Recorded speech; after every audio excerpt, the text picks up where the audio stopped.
Hey everybody, this is Rydo and we're back to the Mini Game Podcast. Today is Thursday, actually April 10th.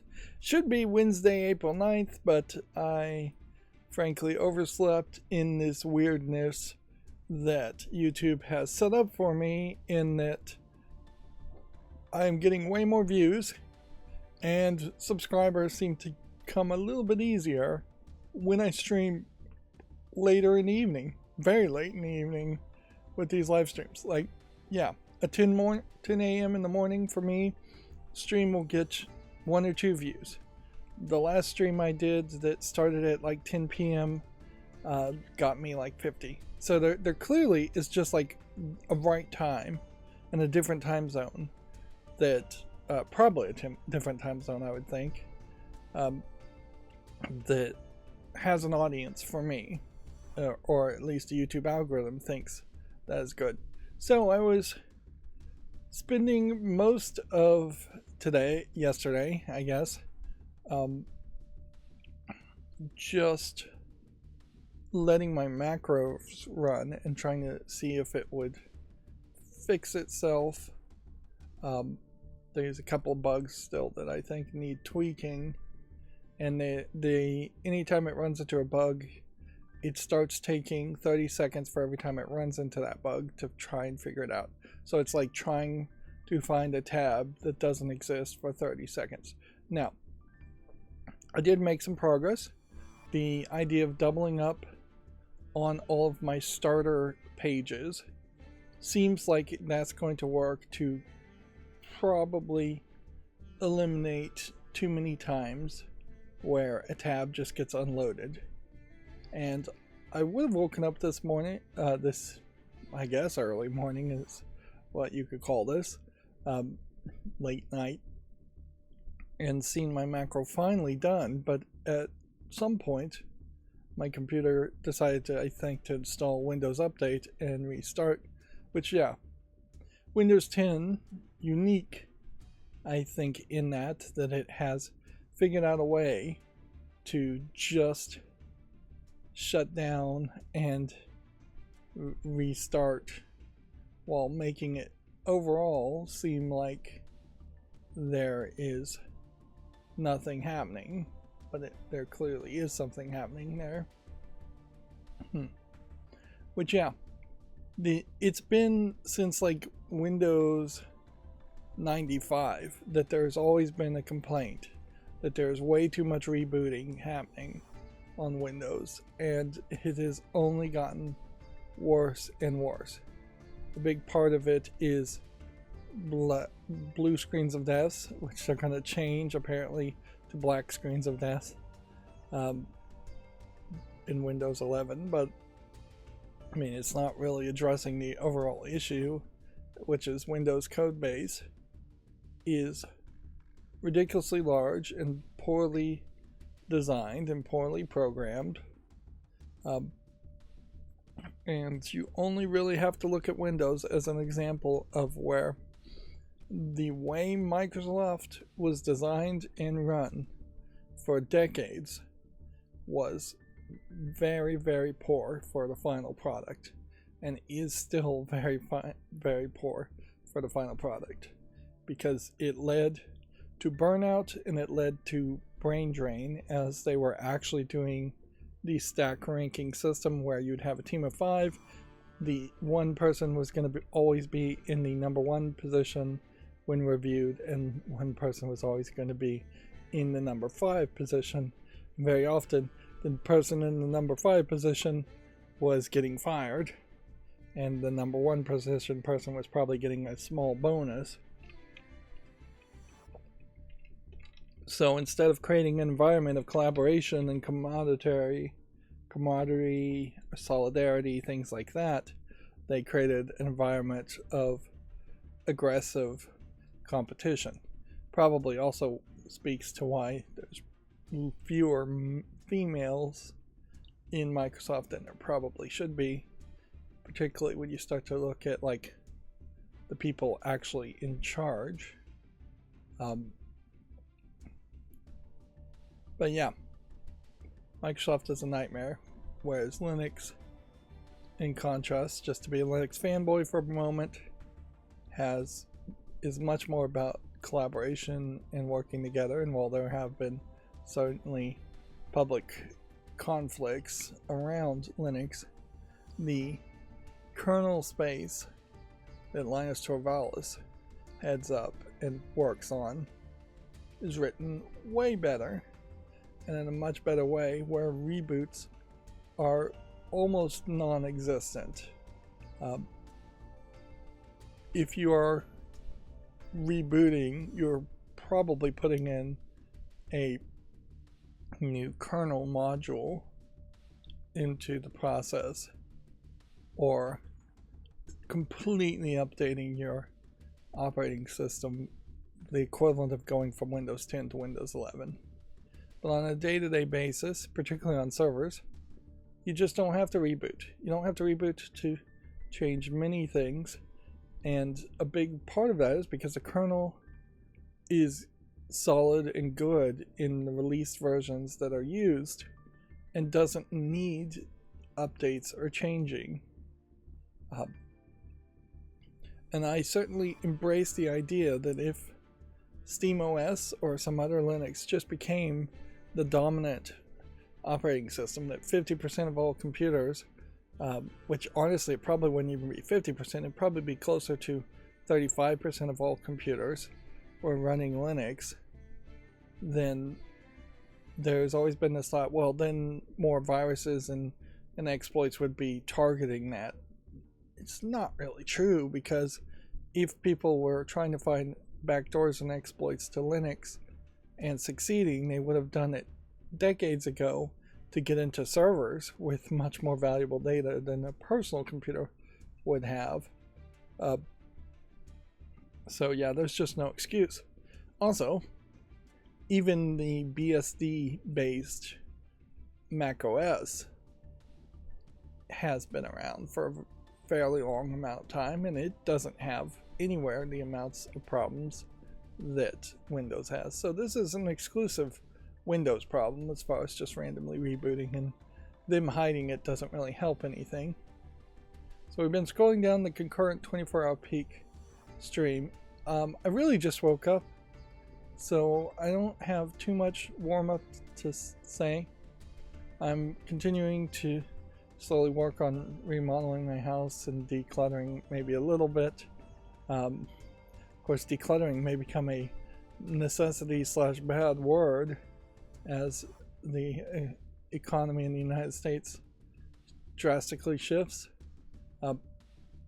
So what I've been doing is putting up these felt foam kind of pegboards, somewhat soundproofy panels on my ceiling to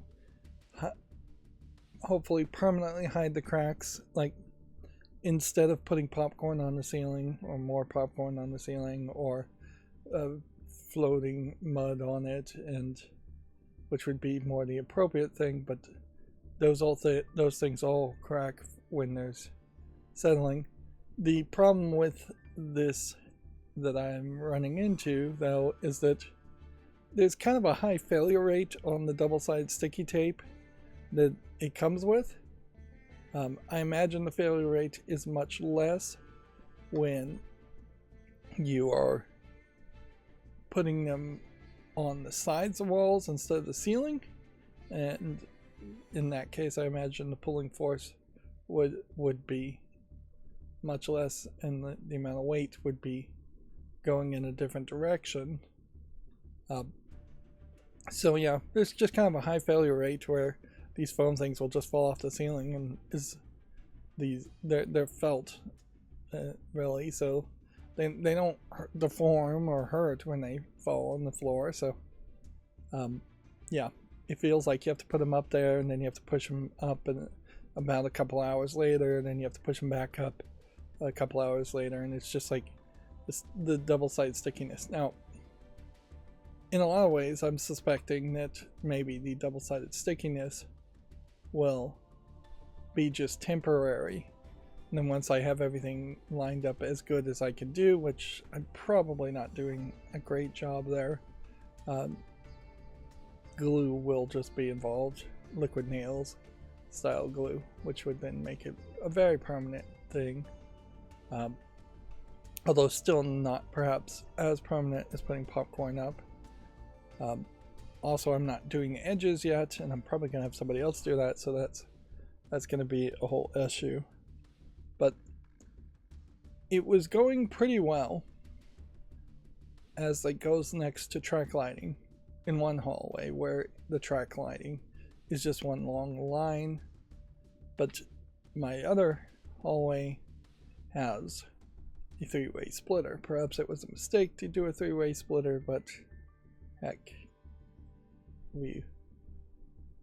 I've set myself up for that already, because now there's one corner that just doesn't feel like it is exactly at a right angle, and so getting the tiles to all line up in two different directions is probably going to be an issue. And yeah, it's basically tiling on a ceiling instead of tiling on a floor, which is also more work and not using grout. So yeah, I probably, and I'm trying not to have a very large gap happen there either. So I'm just making it more difficult on myself, I'm sure. But yeah, I'm already pot committed, so I'm just going to keep on going and seeing what I can get right. And if I end up tearing down half of it, I was experimenting with using 2 of the stickers instead of 1. And even at that, 2 in the corners seems to really not change the failure rate significantly. It doesn't give me enough stickers, really. It would probably work perfectly if there was 4 stickers overall. And perhaps I should just take scissors and cut the sticker into 4 corner pieces and see if 4 smaller corner pieces might make some sense, but I bet it wouldn't. But yeah, it definitely is experimental, and in the end it's going to look kind of weird, a little bit like an office drop ceiling. But yeah, I was going to use a tool to make a spacer, but even the tool I had was really thicker than the gap that I wanted between it, so I'm eyeballing everything and just trying to do it as good as I can.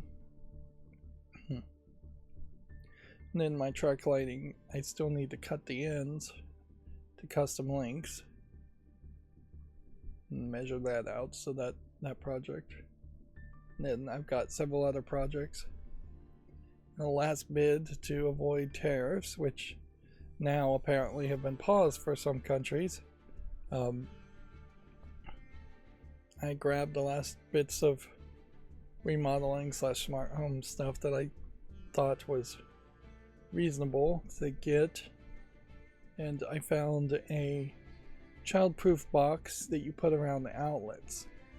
I had this spot where once there was a doorbell chime, the wires broke in it, but the electricity in it I think is still good. I should have tested that first.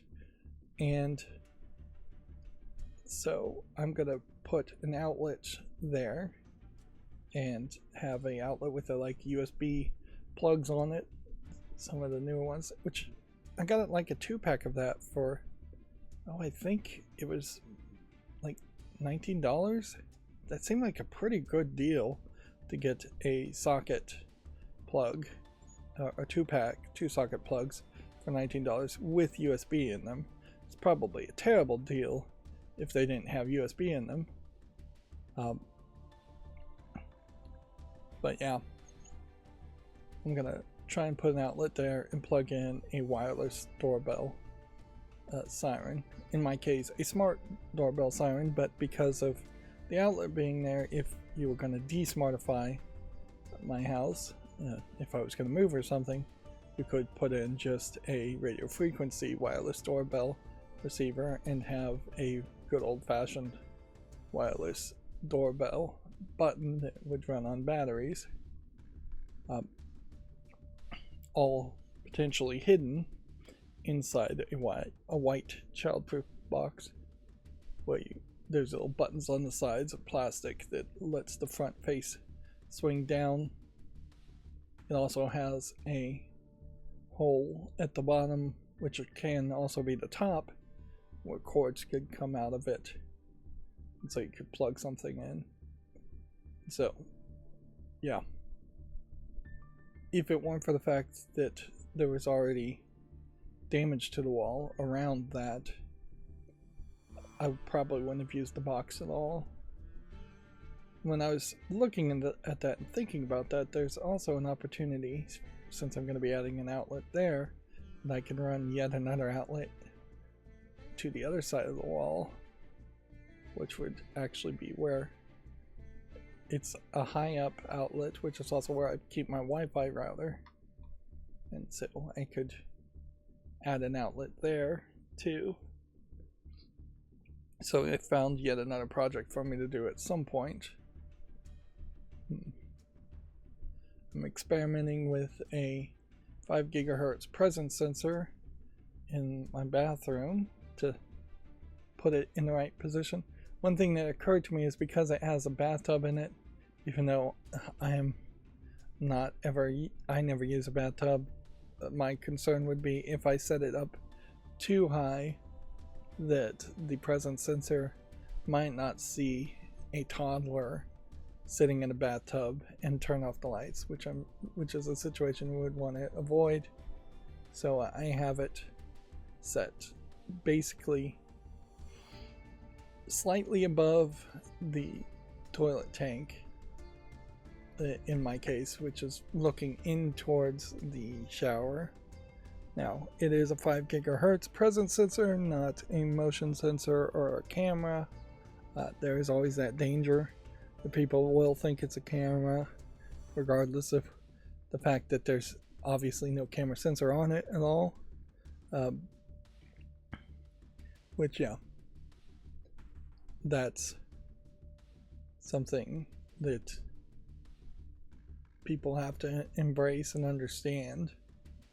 And that's the whole reason why it's a presence sensor and not a camera.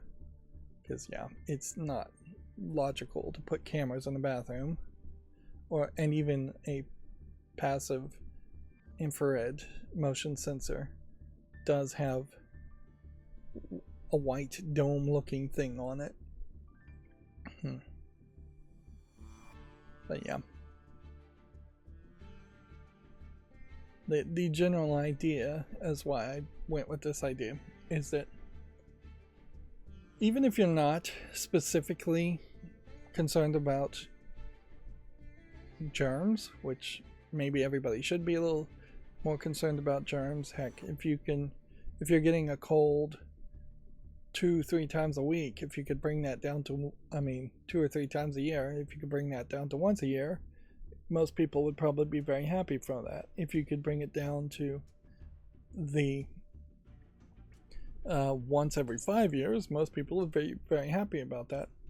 Honestly, I get sick personally once every 6 to 10 years. Yeah. So perhaps I'm overly clean, and perhaps maybe there's an argument that I should get sick a little bit more often. But yeah, just by my own natural instincts, I do not interact with that many people, and I just don't get that sick that often. Of course, I also don't have children going to daycare picking up germs, so your mileage is going to vary widely depending on who's in your family and who you're interacting with. But anyways, even if you don't care about germs, it is nice as a thought to have that Star Trek future where you walk into a bathroom and the light turns on automatically, and you walk out and the light turns off automatically.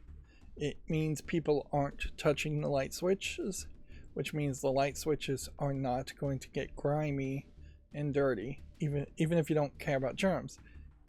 You have to admit that is a thing that gets very dirty. Everybody's touching it often, either with dirty hands as they walk in, or wet, clean hands as they walk out.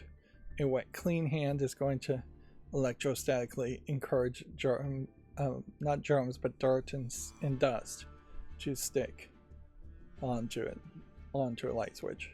So the idea of just not really having to touch a light switch unless there's a specific emergency reason for that is appealing, certainly, and just not touching light switches at all. Sadly, I'll never get to that full Star Trek future where doors automatically open as you approach them. But yeah, the less hardware as far as light switches and handles you can touch, the better. Which I'm not doing anything with it right now, but there is definitely an argument that all the hardware in my house needs to either be thoroughly cleaned, which I bet won't work, or replaced. And then that gets into an interesting debate about, do you go brushed chrome or do you stick with gold, which is what I mostly have. Right now my house is kind of a mixed match of several things, which looks very ugly. So that is a project for another day. I am also still playing Blackwell Convergence. Pretty great game so far. Haven't run into any major problems.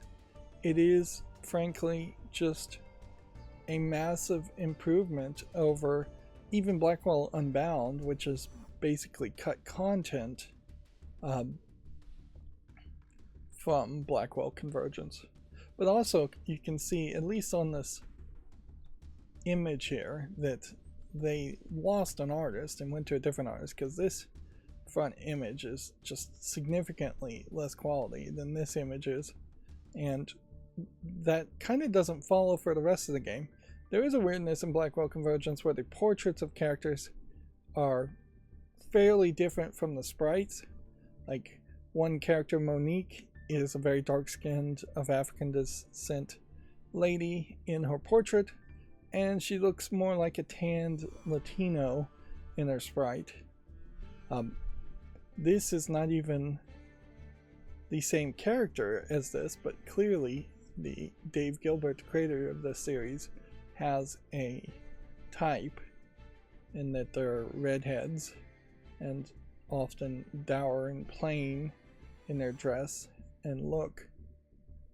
But like, this is supposed to be Aunt Lauren, you would, in this game, and this is Rosangela, which is way too big of a name. Still way better than Kathy Rain. All the games, I would say, are still better than Kathy Rain. See, in Blackwell Legacy, its art style is still better than this cover art. This thumbnail is really a problem.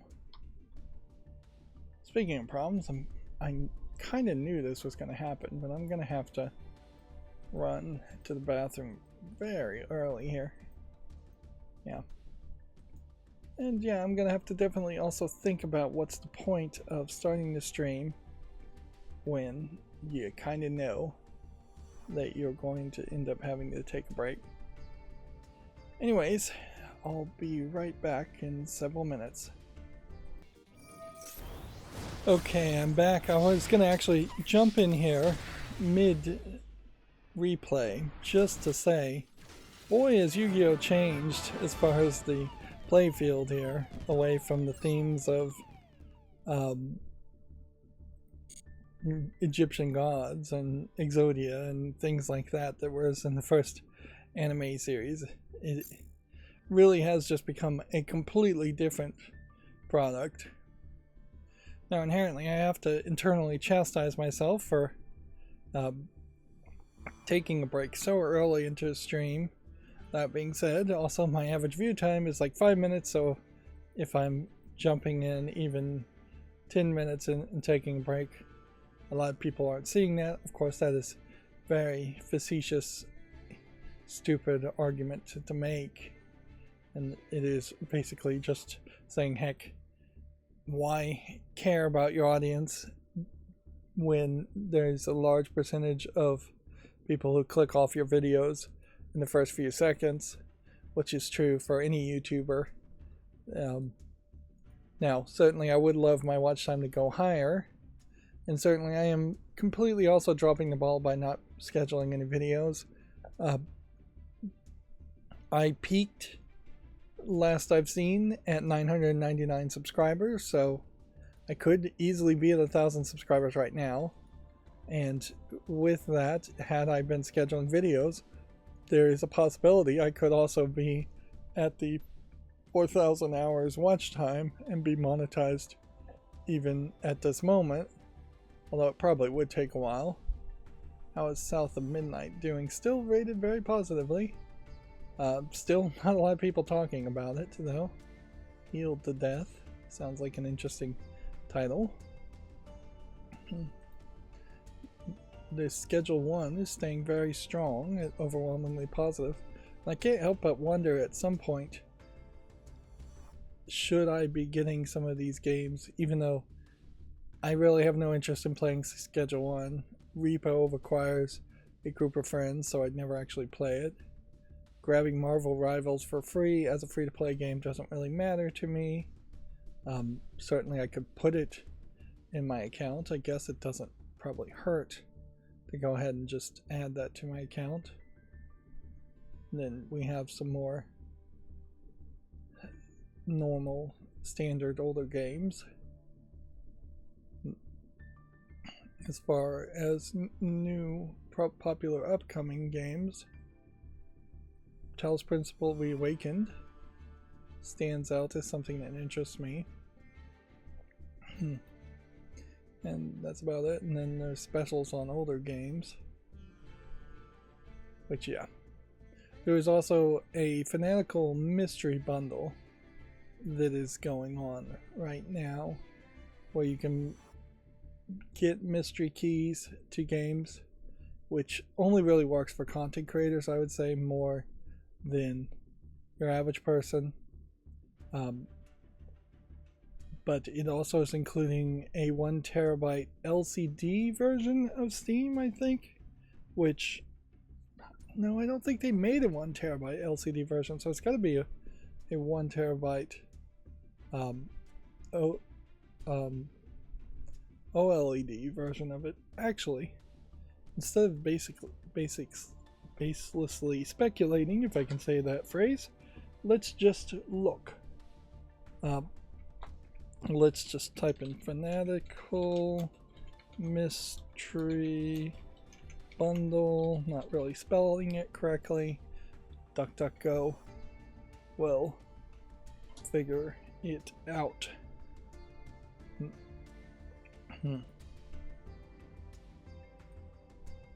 Okay. Let's see. Accept cookies. Sure, why not? So Fanatical is not really affiliated with Steam, but they resell Steam keys, and on that there is a secondary market happening there, and a lot of gambling here, certainly, that's happening. And it doesn't, in this bundle specifically, lead to anything more as far as details. Let's see, let's click on this.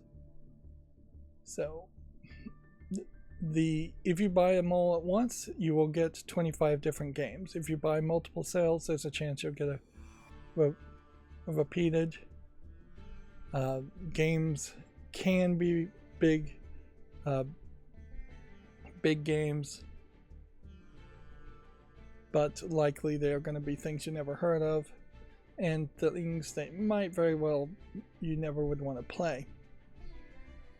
But there are 2 chances to win a Steam Deck and a chance to win a VR headset. I really wouldn't even care about that. And then there's chances to win, I believe, in-game, in Fanatical credit, we could go buy specific games. 500 games are in the bundle, so at a certain point you probably wouldn't want to buy more than the 25 pack once, just because your odds are too high in getting a duplicate. And probably, I would suspect 400 of those games are things you don't care about. But then there are golden eggs, premium games worth up to $1,000, including titles like Monster Hunter Wilds, Kingdom Come Deliverance, Marvel Spider-Man 2, Sid Meier's Civ, and much more. Those are the special prize winning ones. But mostly what would be bringing me here would be the Steam Deck offering, which, yeah. The actual terms and conditions, I guess maybe we'll have to look at to figure out the exact terms as far as the prizes are. Tier 1 prize would be Dynasty Warrior, Origins, Planet Zoo, Resident Evil 4.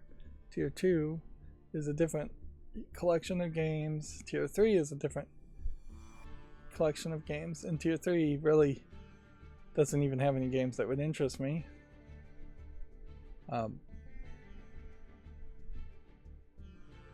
Was that even the terms and conditions though for the actual thing we were looking at? No, this is just a long page of many different terms and conditions for different different giveaways. The Steam Deck mystery giveaway is what we're looking at, is one 1TB Steam Deck OLED worth over $600. And so your odds aren't probably great. And then no guarantee of winning any of the other games. Any other specifically named games.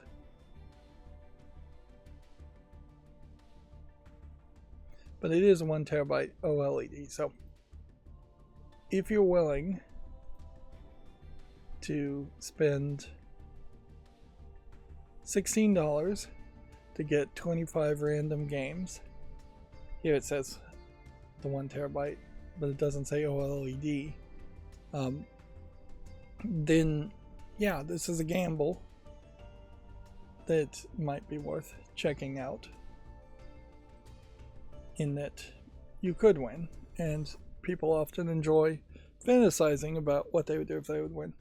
Now weirdly, if I was to get a 1TB Steam Deck OLED, I probably would then have to just give away my 512 gigabyte OLED, as I just barely have an excuse to even own one Steam Deck, because I really don't have time or get around to using it that much.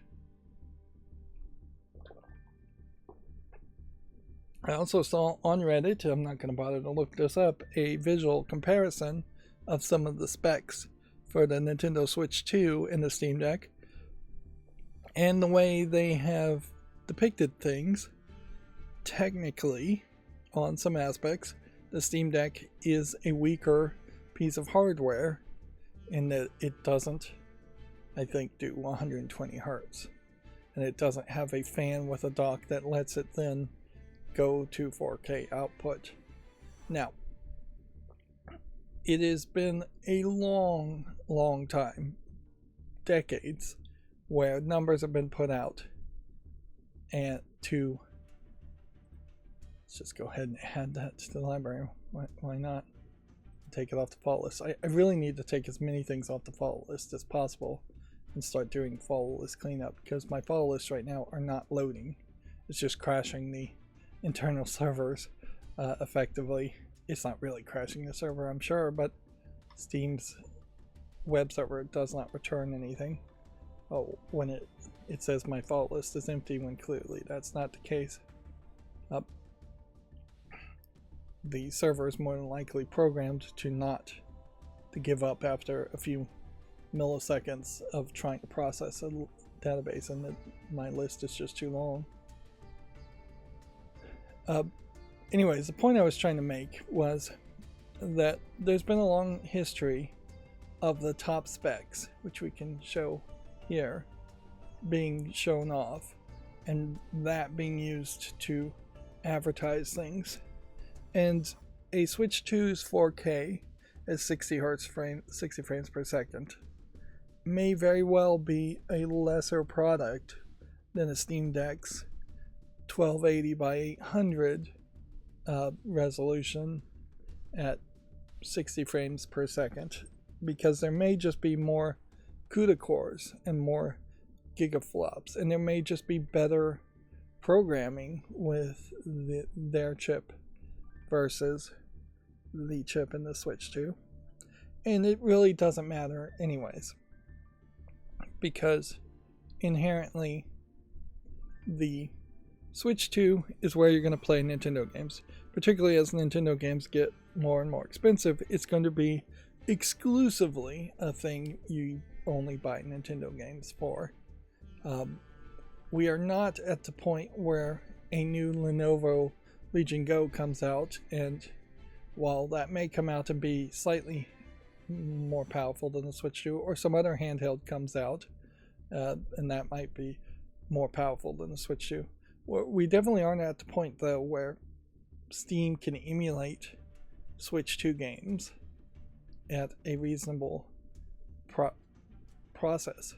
Now, we might at some point have a breakthrough where all of a sudden you just can make PC ports of Switch 2 games in that they've figured out a way to decompile how the Switch 2 works. At which point you're not even going to be emulating the hardware, you're just going to be breaking down the game code of Switch 2 games and running them on a computer. If we got to that point, then yeah, any handheld device probably would be, any new handheld device would probably be more powerful than the Switch 2. But as far as the Switch 2, which we'll probably not talk too much about today, although we're going to have probably a decent amount of, once again, just like redundant tabs, because my macro's never finishing, it's never saving its work. It only, this is the right way to program it, but the only time it says, hey, you succeeded in looking at all these tabs, it is after the whole macro finishes. It doesn't save its work as it goes, which that would be slower. But yeah, I don't think we've gotten a speed on the RAM on the Switch 2, and I don't think we've really gotten the gigaflops on the CPU or the teraflops on the GPU. So when you're really just talking baseline things like the total gigahertz at boost, that often can be very deceptive.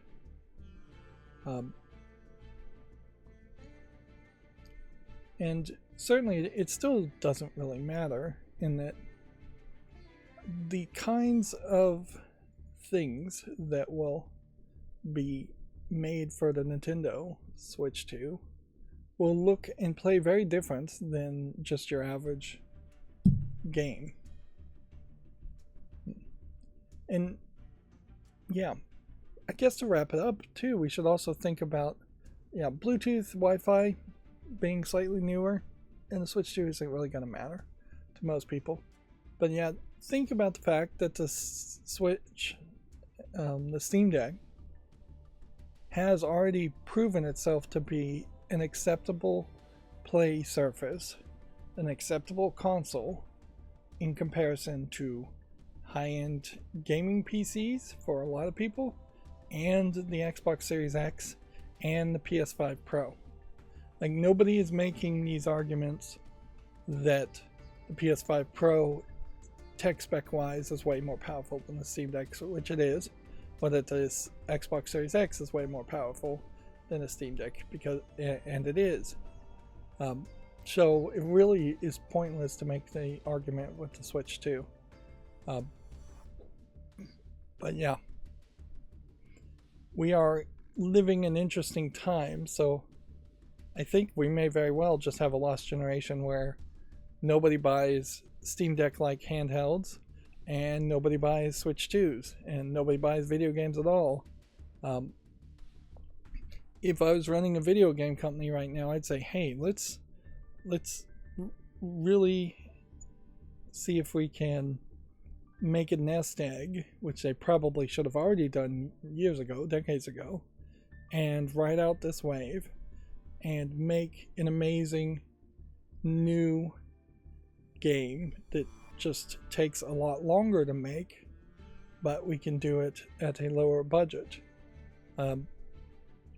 In particular, you have these cases where more people often means more problems. So if you have a team of like 4 people working on a game as a passion project over the course of 8 years, you can often get it done way cheaper and better than if you had a team of, say, 30 people making the exact same game over the course of 4 years, which that math doesn't really even balance out, and that's probably an accurate description of what goes on. They could also certainly take this time, as maybe nobody can afford to buy games, to invest in education and redoing their engines. If a lot of companies just moved over to the Godot engine during this time and say, hey, we're just not going to release a game when we know people aren't going to buy it. But yeah, we may very well have a lost generation where people just don't buy Switch 2s. They just don't buy video games. There's just going to be more of a push towards, I guess, streaming YouTube type content, if that was the case, or some other form of entertainment. But yeah, I'm still very happy with the Steam Deck as it is. It would be nice if they came out with a new hardware. I would have to assume, now that the Switch 2 has come out, as soon as people at Valve get their hands on one, they're going to start thinking about what the Steam Deck 2 would be, if they actually need to make a Steam Deck 2 at all.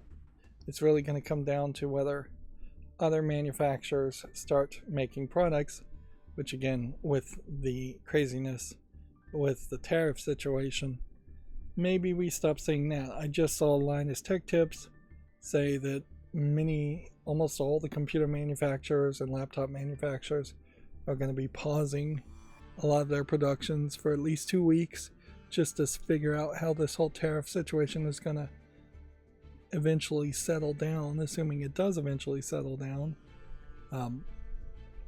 So there may very well just be a PC situation overall where people can't get PCs and just can't afford PCs. Yeah, which would be the beginning of a reduction in consumerism being forced upon people in the United States in particular, if things are just not available, or not available at reasonable prices. But yeah, when you're talking business people, though, they are going to need new equipment one way or the other. Well, it would be amazing if it turned out to be a return to custom PC building, but without a de minimis exemption, which seems to be gone with the tariffs. Buying a motherboard for $100 and then avoiding tariffs, so then you could assemble a $1,000 computer piece by piece, won't really be an option. In fact, basically the only way you're going to be able to dodge these tariffs is if you go outside of the country and buy products and then bring them in as your own personal stuff and don't declare duty tax, or you have friends outside of the United States who would mail things to you as gifts, which that's often how people dodge tariffs too. Of course, the problem with that is if somebody buys a $1,000 computer and mails it to you, it probably won't be packaged quite safely enough and won't be insured quite right. So there's a danger of the computer just being completely broken.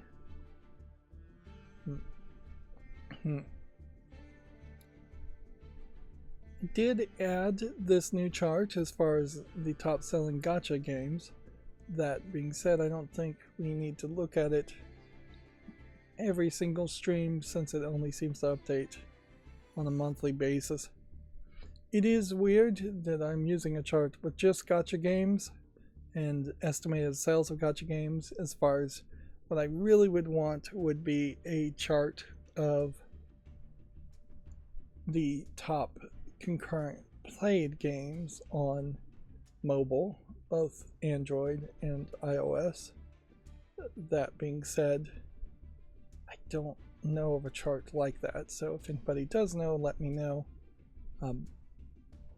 Inherently, I guess we are still in the early days of the mobile gaming even really starting to be a thing, at least financially speaking. And so there is an argument that until mobile games can figure out a way to prove that they are profitable, it may very well be a case where the best thing to do is follow the money and follow gacha games and see how much they are pulling in on a monthly basis. Which, yeah, in a lost generation in which people can't afford hardware like the Switch 2 or PCs, we may see a turn to more and more cell phone style games, mobile games, because people do have the cell phones still. So this is the game. I'm still working on it. They put out a news thing, I haven't looked at it yet, from the developers talking about what they're going to add to the game, which inherently I think also highlights that it has been way too easy to burn through this game and do a lot of progress.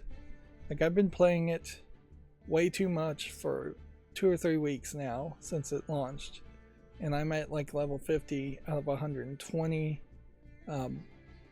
And yeah, I definitely see an in-game insight. I definitely see that it's fairly easy to just get everything and unlock everything. There's like one character that they're making somewhat difficult to get without paying money, but I imagine I will just end up getting that character anyways.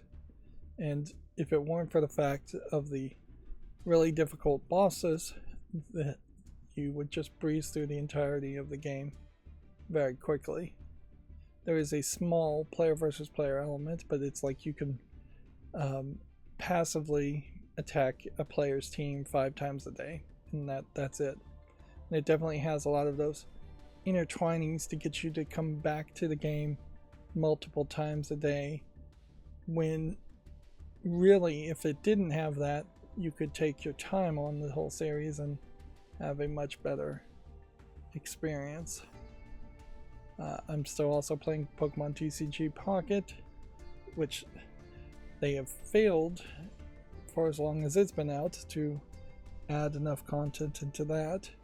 And it is probably the case I have about 80% of all the cards. And for Pokemon TCG Pocket, I kind of would prefer the game to have a better system where you could have at least one copy of every card pretty easily, since they're all digital anyways. I'm also playing Memento Mori, which is somewhere down here, and that is continuing to stay its course as far as introducing a new character every 2 to 3 to 4 weeks and sticking with that and having just small events here and there. it definitely feels like there's a lot more to do than in Memento Mori than Pokemon TCG Pocket, and that there is very much a case where Memento Mori feels like something that you can play over the course of years as an idle game, compared to Madoka Magica, which is mostly idle, but then sometimes forces you to actually play against the bosses. Yeah, I think Magica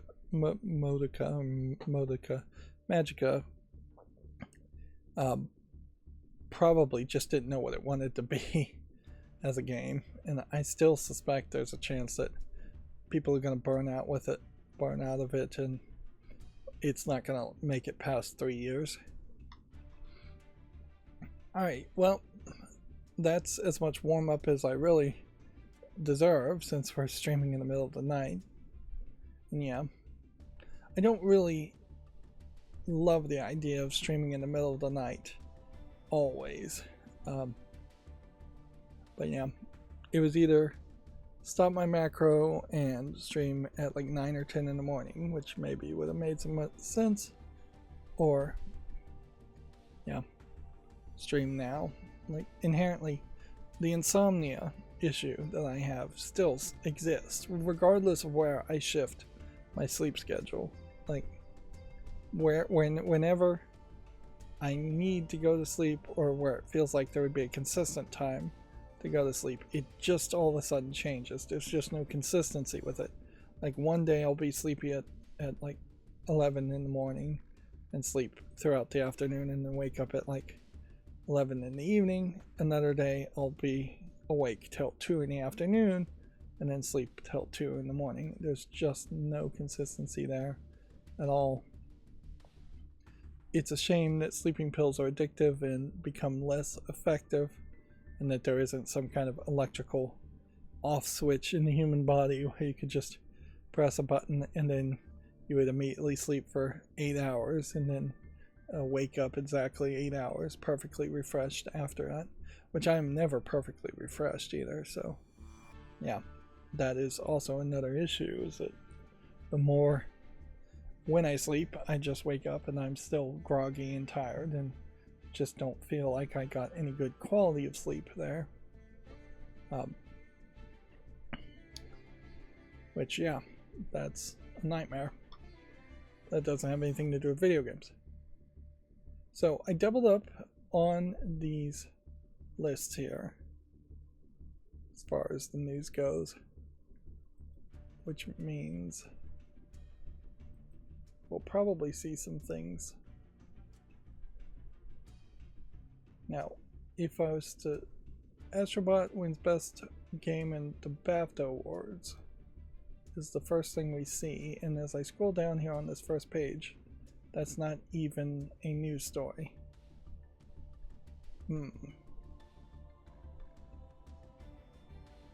This is April 9th, so I don't know what happened there, because I think this article was a long time ago, which probably means my macro somehow found this article and clicked on it.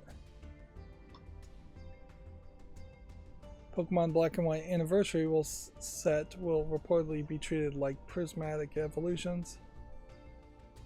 Let's see if we can see that link on this group.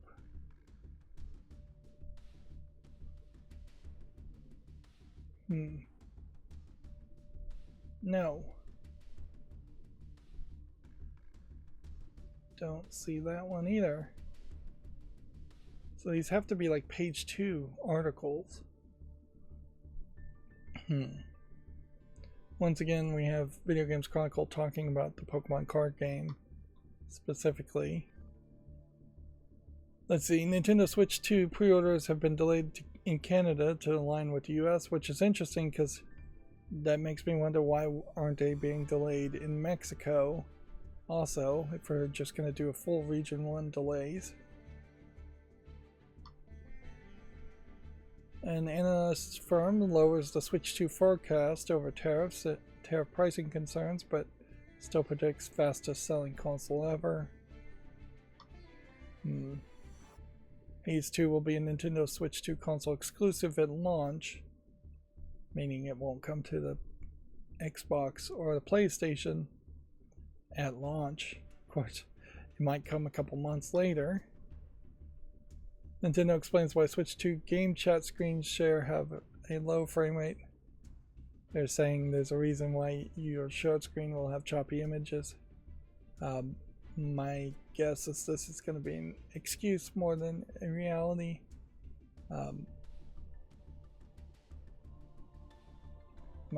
They may be chopping up the image down to 10 frames per second because they are taking some kind of AI image, scanning over it to make sure there's no objectionable content, but that doesn't really make a lot of sense if it's game footage, because that would inherently mean that you would be able to, I don't know, buy some kind of eShop porn game that shouldn't even be on the Nintendo eShop and then use the game chat footage to stream that to other people playing a different game, and that doesn't make any sense either.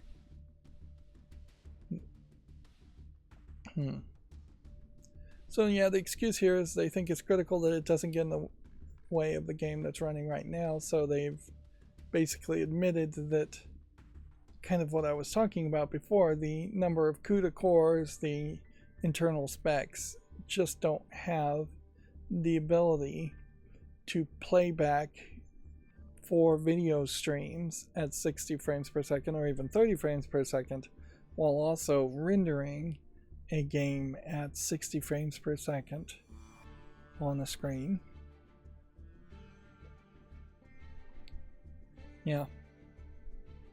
So yeah, it definitely feels like it's a case where there are gimmick ideas that were pitched out here, and then there are real world constraints on how much they wanted to spend on hardware in the equipment.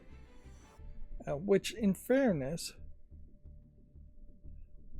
I'm not sure that a PS5 Pro or an Xbox Series X could do much better streaming 4 video streams while also rendering 1 game screen.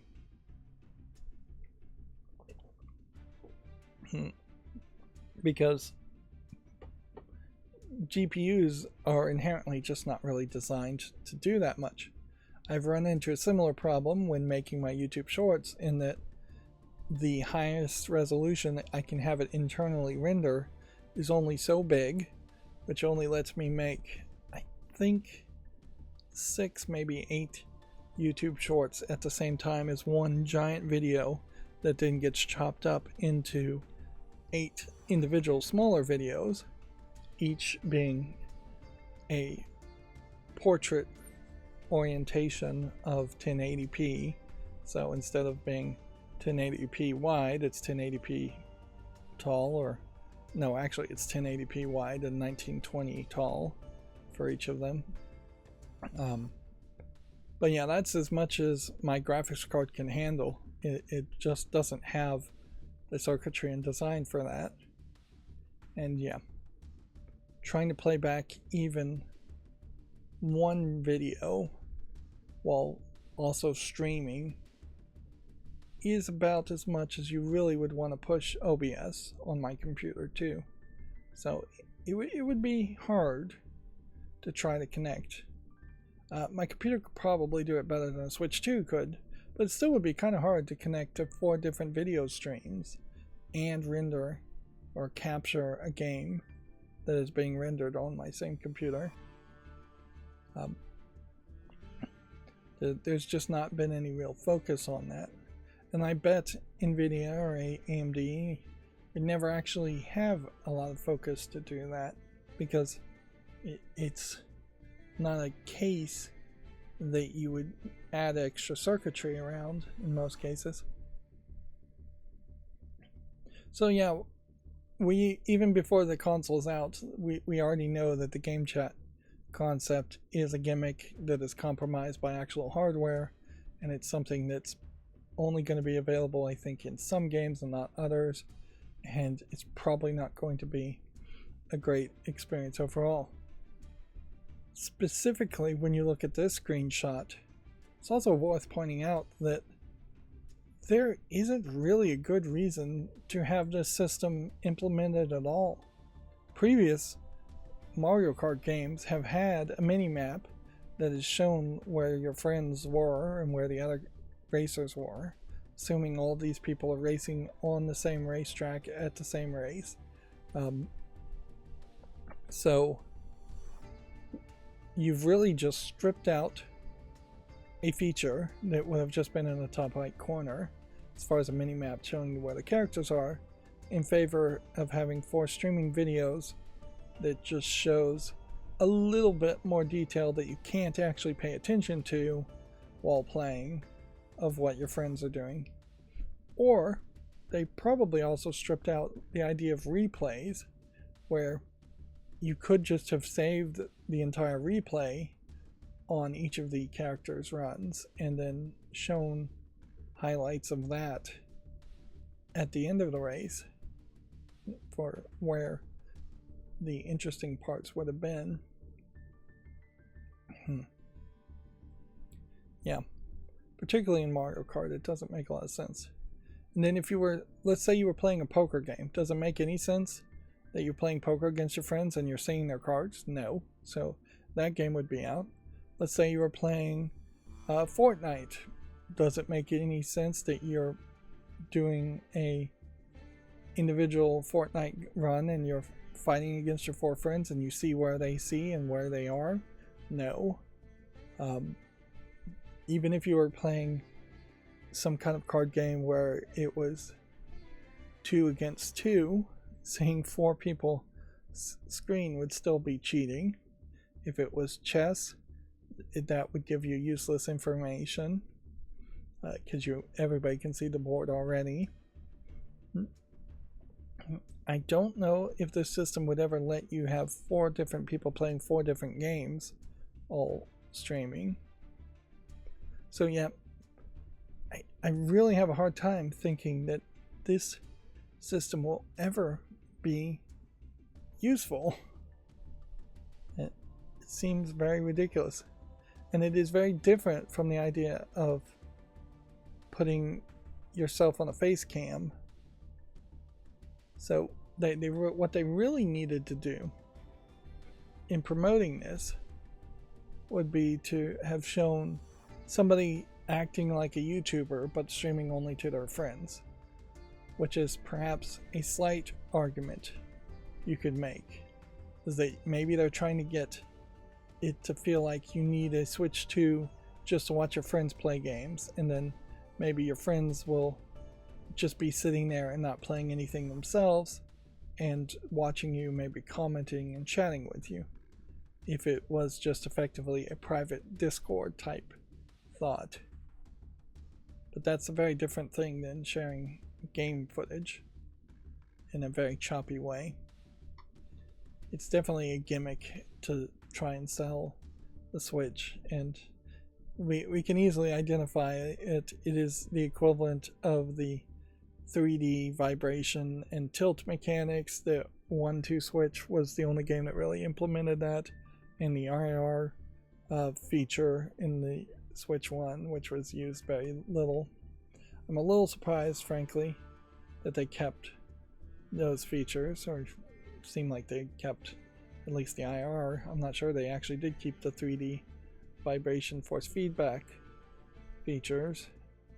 I'm also a little surprised that they kept amiibos as a thing, but I imagine amiibos do make money hands over fist and still do make some sense as far as selling cheap plastic figurines that have NFC tags in them.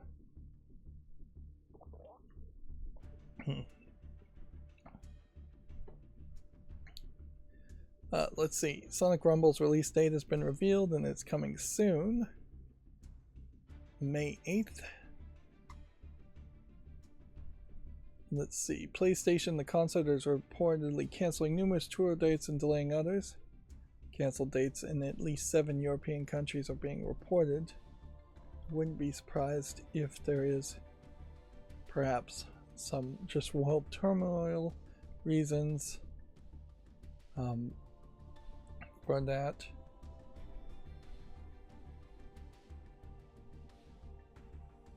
Let's see, Sweden, Norway, Denmark, Germany, Italy, Austria, not Australia.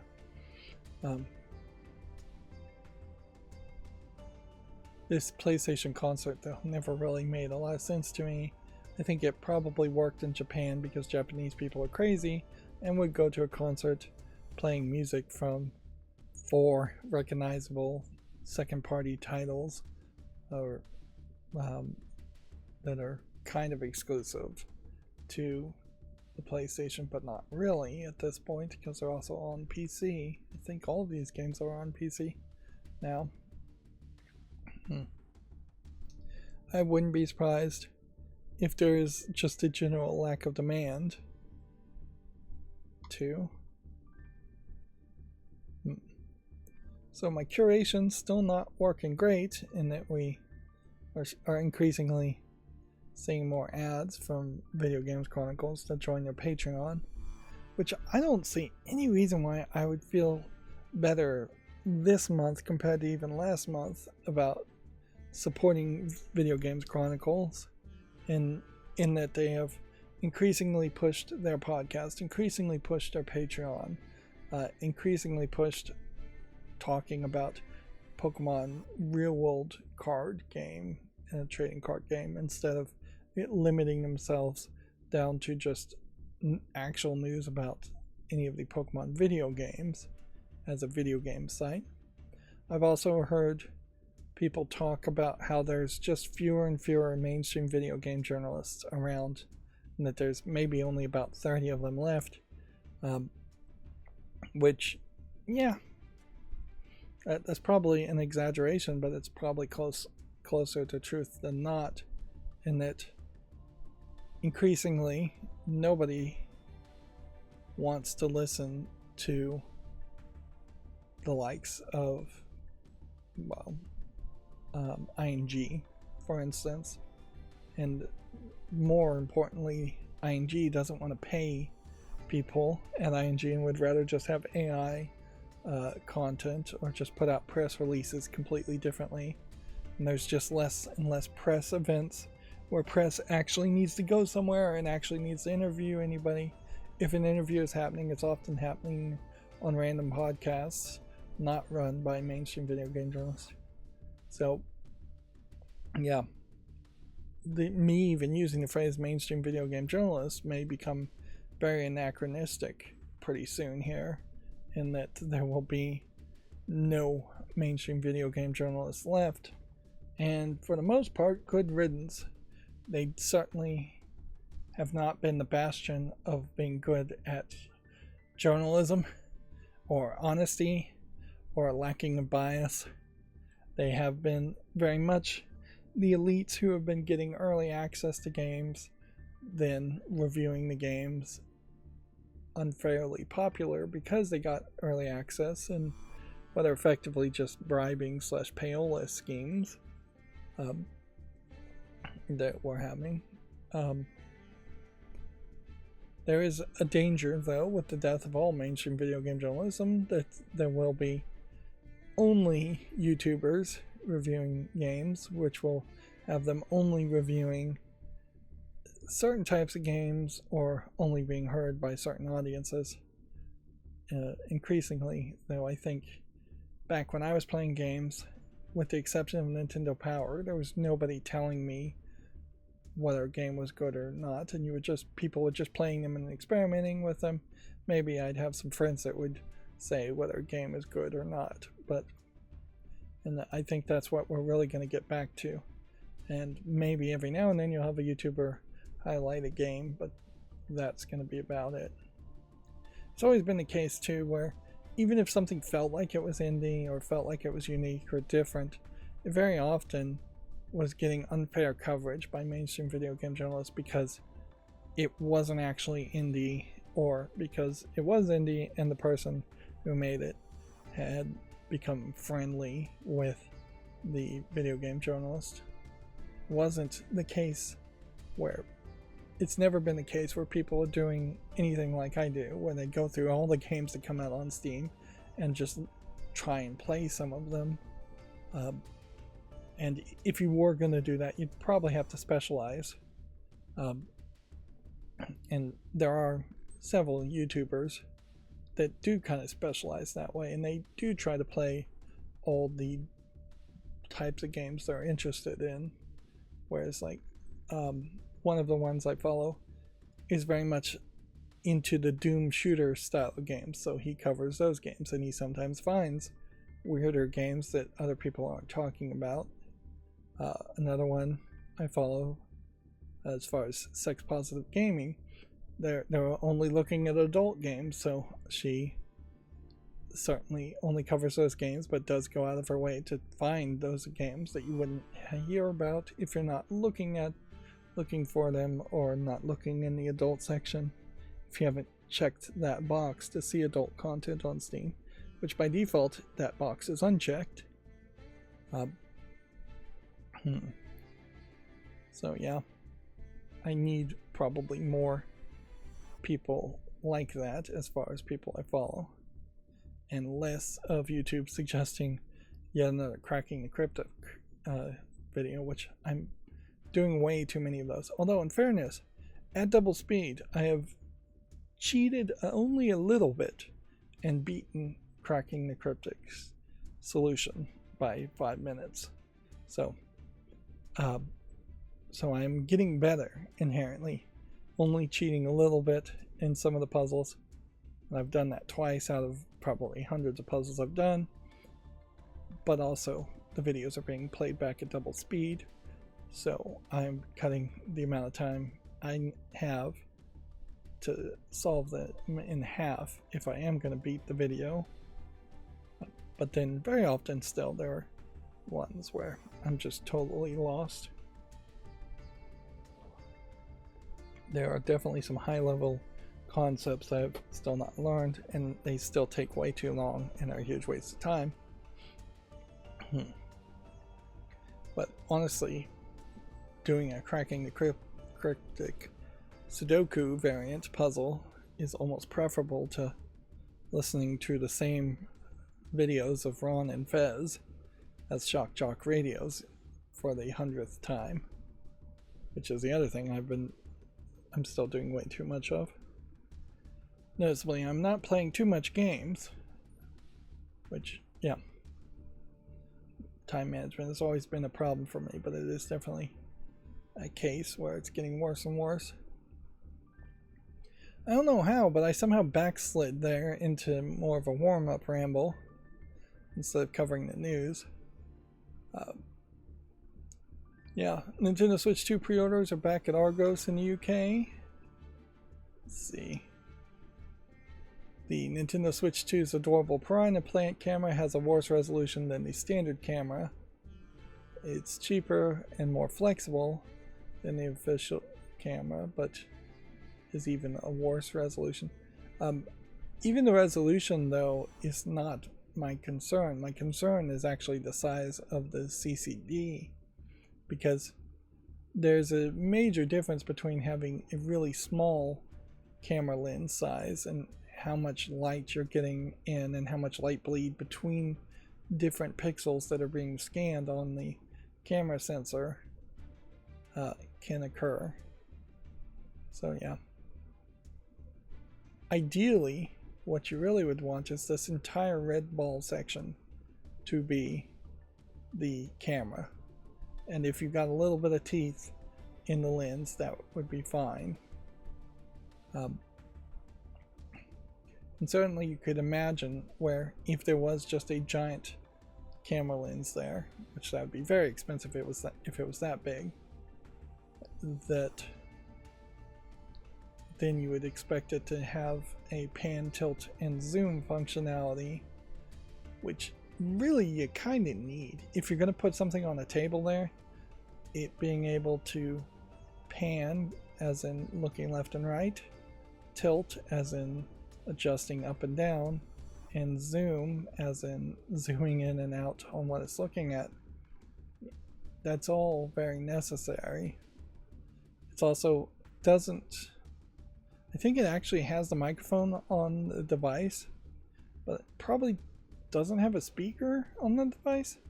So if you're gonna try to expand this and say, hey, it's gonna go into a security mode and look for motion when you put your switch to sleep, you kind of need a siren type speaker or a speaker of any kind. If all of a sudden you did have a good 4-directional mic on it, which I think this is going to be a very cheap mic, you could have more of a smart device like an Alexa type device, and you can have a speaker on it, and you could play back music. And just like by modern standards, there's room to take what otherwise would just be a camera and make it a much better device. Even if it was going to be like a $200 device, something that was a Nintendo style Alexa might appeal to a lot of people. Instead, what we really seem to have here is, I don't even know if that is a microphone hole. It looks like one. It's just molded plastic around a USB camera sensor that's way too small.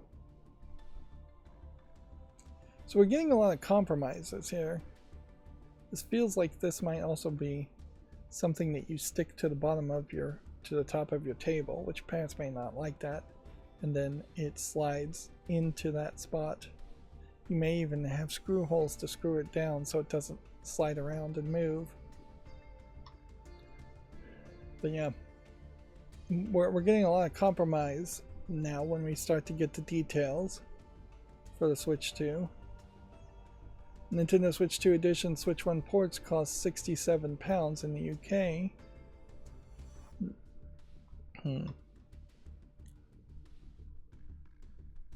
Apparently $10, quote, is not an exorbitant price, end quotes. A Nintendo exec has defended and said, for the Switch 2 Welcome Tour price, the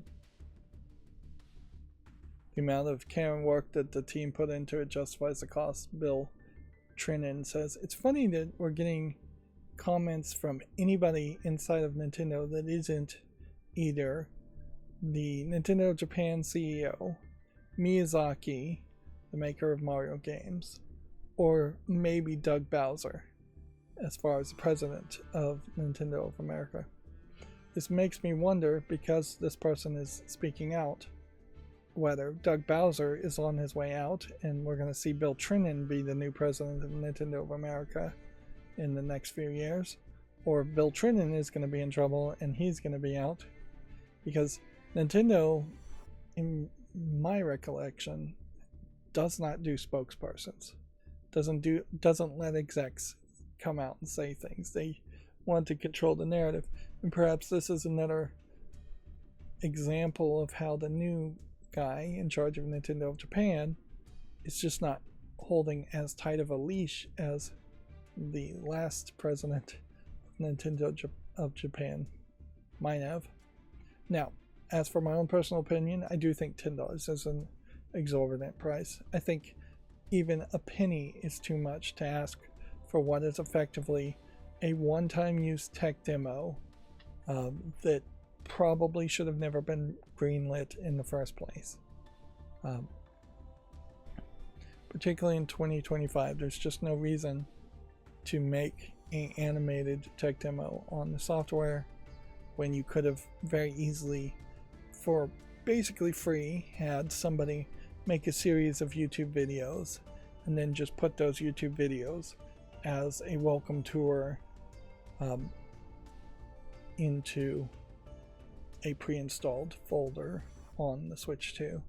Something that you could just then delete after the fact. Which we don't even know if the Switch 2 can do that. We don't know if, even internally, you could put any kind of video files without compiling it down into a program. course, it doesn't have to be a program. It could have also just been on like the Nintendo news page that there would have been links to videos, because we do know that the Switch can at least watch videos. But yeah, asking even a penny is ridiculous. Hollow Knight Silksong is still coming to Switch 1. The developer has reassured players. And so, yeah, this, it was page 2. So, if I am to guess, then this should be Bethesda articles. And it isn't. So the Oblivion remake could be released at any moment, we talked about in the last one. So we did cover all of these stories, but weirdly, all of those tabs were to the left of this tab, and they should have been to the right. And the only ones we would have potentially missed might be this Pokemon Black and White Anniversary Set will reportedly be treated like Prismic events. No, we talked about that. So, yeah, the only one we haven't seen is this one. So, yeah, and then I think the rest of this is probably older stuff that we've already talked about. So we can kind of just close it. I did say earlier that until my macro locks in that it's made any progress, it is just going to continue to open the same pages over and over again, going further and further back, taking longer and longer. I could manually fix this, but I haven't really opted to do that. It actually helps a little bit to have a level of too much to work with while testing, just to make sure you're collecting all possible scenarios. Like, one of the bugs I have is that it's finding links that have a new line and a tab escape code in it, and so I need to sanitize the responses to eliminate escape codes like new lines and tabs. Yeah, that may be the major bug that's still left that's causing trouble. I haven't heard anybody really talk about the Minecraft movie, other than at least one theater threatened to call the police on the kids watching the Minecraft movie because they were going wild about the chicken jockey scene, which, okay, maybe there was some kind of like viral TikTok trend or something, which, yeah, TikTok is still around. Feels like it's been months since they were supposed to have sold and they haven't done it, and very possibly never will. But yeah, maybe there was some kind of trend where people were disrupting the movie for silly things like that. But that week 1 sales beat Mario movie domestically, I believe, was it's the biggest US opening ever. But I wouldn't be surprised if we don't even get reports on what the sales are for the second week. Particularly everything being just so in questionable states at the moment. It is definitely a case where you could see parents just saying, hey, we can't afford to take you to movies anymore. We could easily see the death of theaters, just a final death blow of movie theaters happening in the next couple of years. So this is the page 3, I would assume.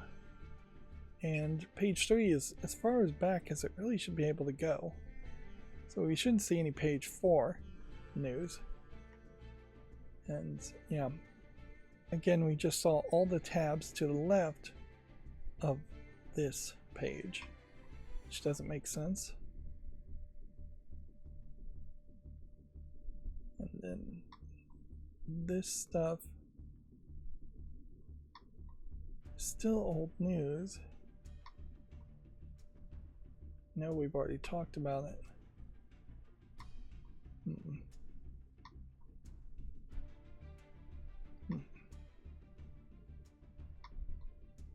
So what we may have to do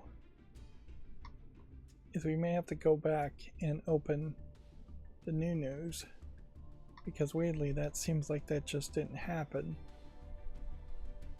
Which that tells me what happened here is that my macro crashed before it even got back to page 1, because it starts at the very bottom of an array, which would be the oldest bit of news, and then works its way backwards to the newest one, which is a weird way to do things, I'm sure, in human minds, but is kind of logical in the computer programming minds. It has to do with functions in JavaScript called push and pop, where you pop an array value at the very end of an array and return that last value, or you push in that you add a link to the end of an array.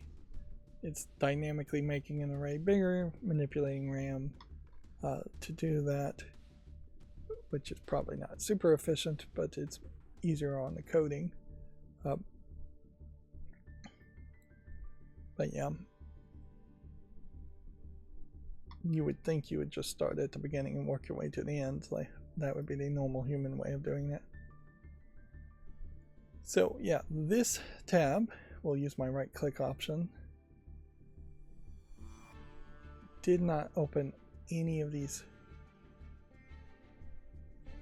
links, which means I can just highlight these 15 links at the box and that'll be open.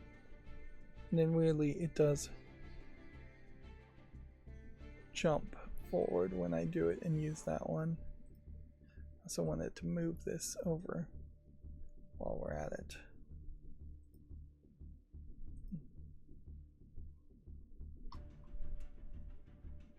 Let's see, I missed some things closing. So the new news, now wait, can get back here, is Razer is pausing sales in the US as tariff fear grows. So Razer in general just pausing sales. Although in fairness I wouldn't inherently recommend Razer hardware, but yeah, what would you see in a GameStop if they were going to sell computer hardware? It probably would be Razer equipment. What would you see in a Best Buy in the United States as far as hardware? It would be probably Razer stuff. What would you see in a Walmart? Probably Razer stuff. So yeah, they are a big sales company. Let's see, the Nintendo Switch exclusive Disney game, The Illusion Island, Disney Illusion Island, is coming to PS5, Xbox, and PC. This was a weird game in its art style, and it was a weird game in what it really was. It felt like it was a different game originally, and just had Disney art thrown over it, and it definitely feels like it was one of the kinds of low effort type of developments that Disney was doing back in 2023, which was only a couple of years ago. Yeah. But yeah, you have a very different looking Mickey Mouse here, and a very different looking Minnie and Donald and Goofy, and then they kind of, I think, just jumped around in limited arena doing platforming combat, if I recall correctly. it'll be interesting to see if anybody buys this game at all.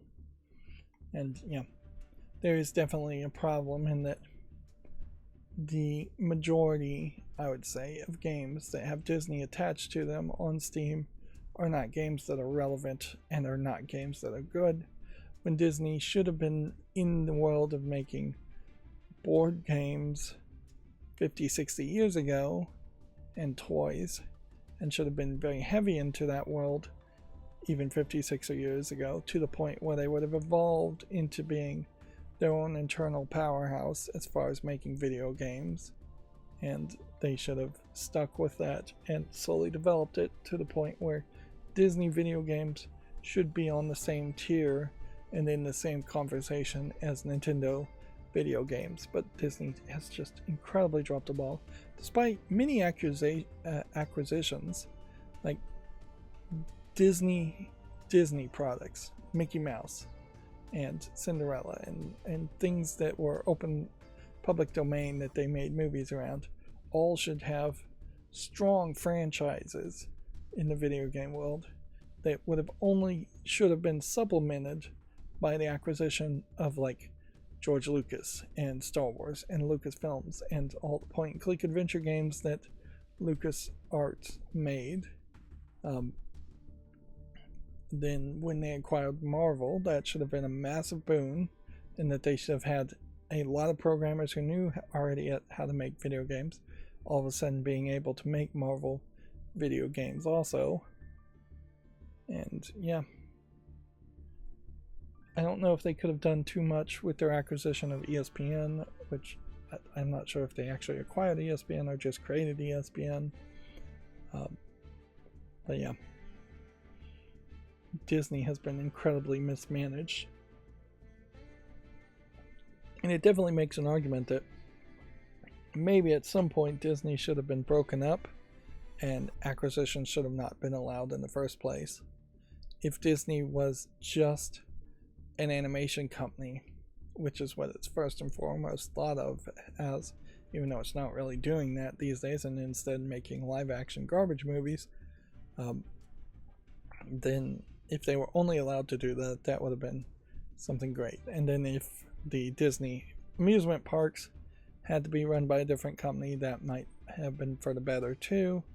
And then if they were just not allowed to acquire Star Wars and Marvel, that would have been for the better too.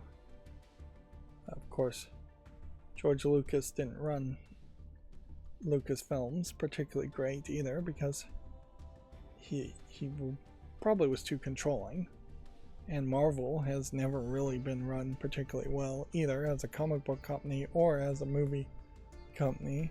Like, it got very lucky with its movie series, but it has decades to catch up for as far as how terribly they've run their comic book division, and still even now they don't really run it well. So yeah, that is a long rambling irrelevant conversation around Disney Illusion Island. I'll keep an eye out for it and see if there's any receptions. Blizzard has shared its Diablo 4 roadmap ahead of the 2026 expansion, and mystery IP crossovers are coming to the game later this year.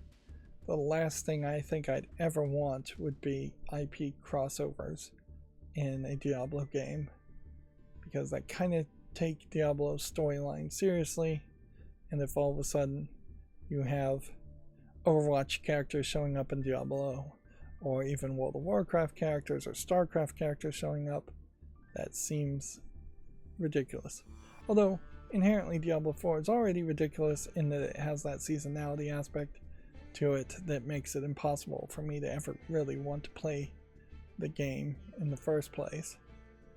I just can't have that single player experience where I can take my time, build up my character, and keep my character for as long as I want, like I can with Diablo 3 or Diablo 1 and 2, which is really the games I would want to play. I'd much prefer a remake of Diablo 1 at this point than a Diablo 4, which, yeah, maybe that would have made a lot more sense. Let's see. The Nintendo Switch 2 GameCube controller is only compatible with GameCube games, which seems kind of ridiculous because I don't feel like there's a lack of buttons here. Like, there are enough buttons here to make this work on most Joy-Con games, where this could be the left joystick with the analog stick, and then up would be A, B, X, Y type layout with the D-pad. And then this would be the right Joy-Con with the analog stick and A, B, X, Y. Although the layout of A, B, X, Y would be very different. This again smells of just laziness and gimmickry around the Switch 2. They announced a lot of things around the Switch 2, but as we get more details, the things feel less and less solid and more like gimmicks. Let's see. Apparently, Vampire Survivors has been forced to abandon PlayStation cross-saves due to undisclosed legal complications. Cross-save will still be coming to Xbox, Switch, PC, and mobile. I have to assume these legal complications have everything to do with Sony, and that is it. That Sony wants more money and they're not willing to pay, or Sony's just straight up refusing it. Cross-saves. It could also be that the Vampire Survivors for PlayStation is being made by a third-party developer, and there's just some level of legality there that is getting in the way. I'm not sure what that would really be. But this certainly doesn't look good for PlayStation, and you'd think PlayStation would just step in and say, hey, let's make sure this happens. We don't need this bad press, so let's just make sure this happens. Of course, PlayStation probably doesn't care either. Xbox's big summer showcase is officially returning in June, so we're going to get yet another Xbox Direct type event, summer showcase. A new PlayStation Portal update adds features to the PS5 cloud streaming beta. The cloud streaming on the PlayStation Portal is still in beta. It's kind of pointless to even be talking about the PlayStation Portal at this point.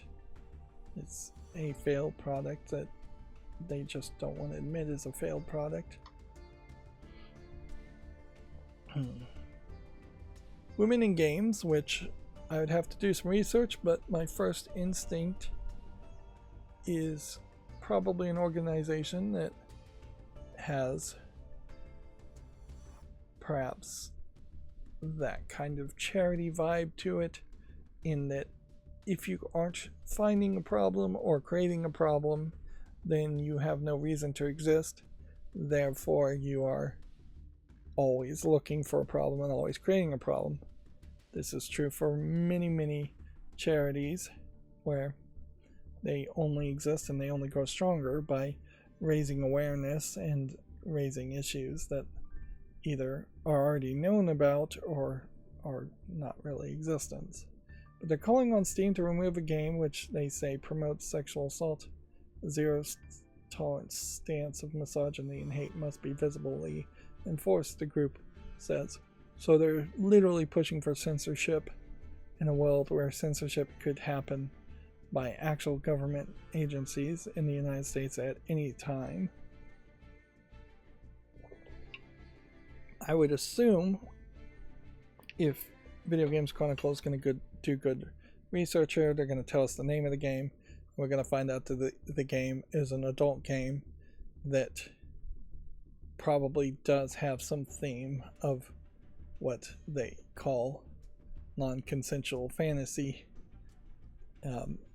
in adult games, rape fantasies, things like that, which are very much normal from what I hear and very common amongst women.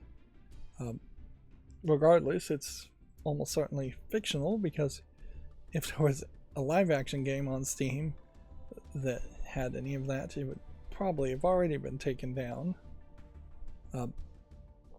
But yeah, inherently, when you're using phrases like misogyny, I would have to ask people, what do you mean by misogyny, and why do you think misogyny as a form of depicting a character is not artistically valid?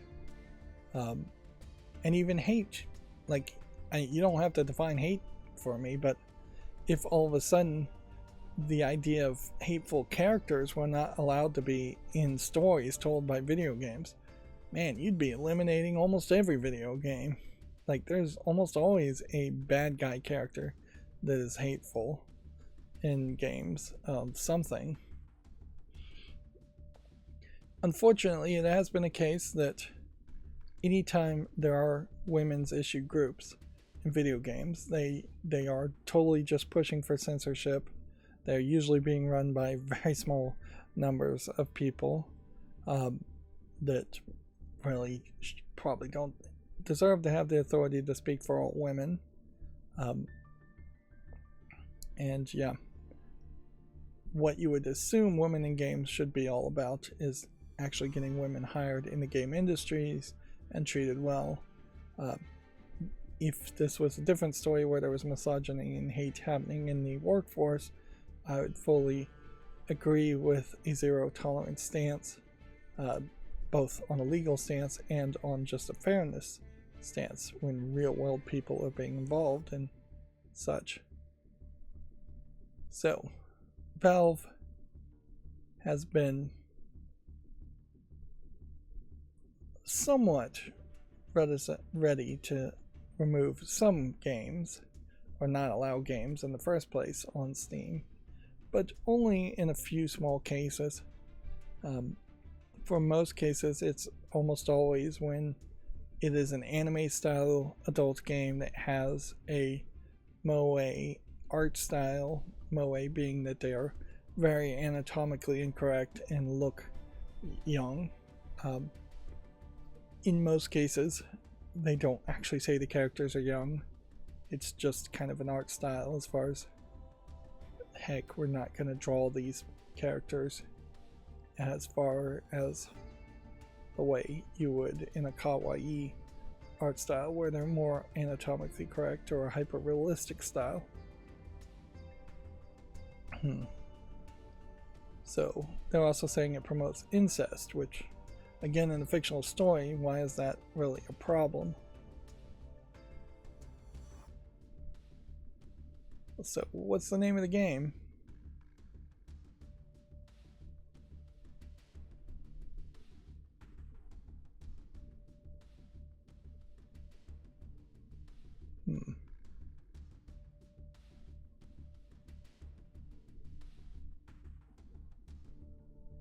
Yeah. The description here of what's in the game seems to be explicit and accurate, but I'm not sure what the game is. It says the game Steam page, but notice there's no link here.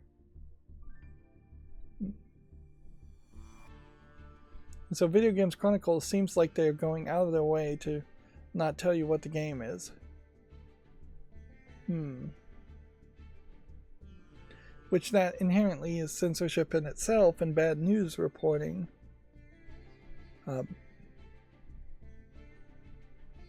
And also it inherently also highlights that women in games has nothing better to send a press release about or talk about. And yeah, there's always also a straight narrative in a lot of these pearl clutching movements, in that there's just a general assumption that only men or people who identify as males want to play those kinds of games, when it's very possible that there are some females that also want to play games like that, or at least want those games to exist.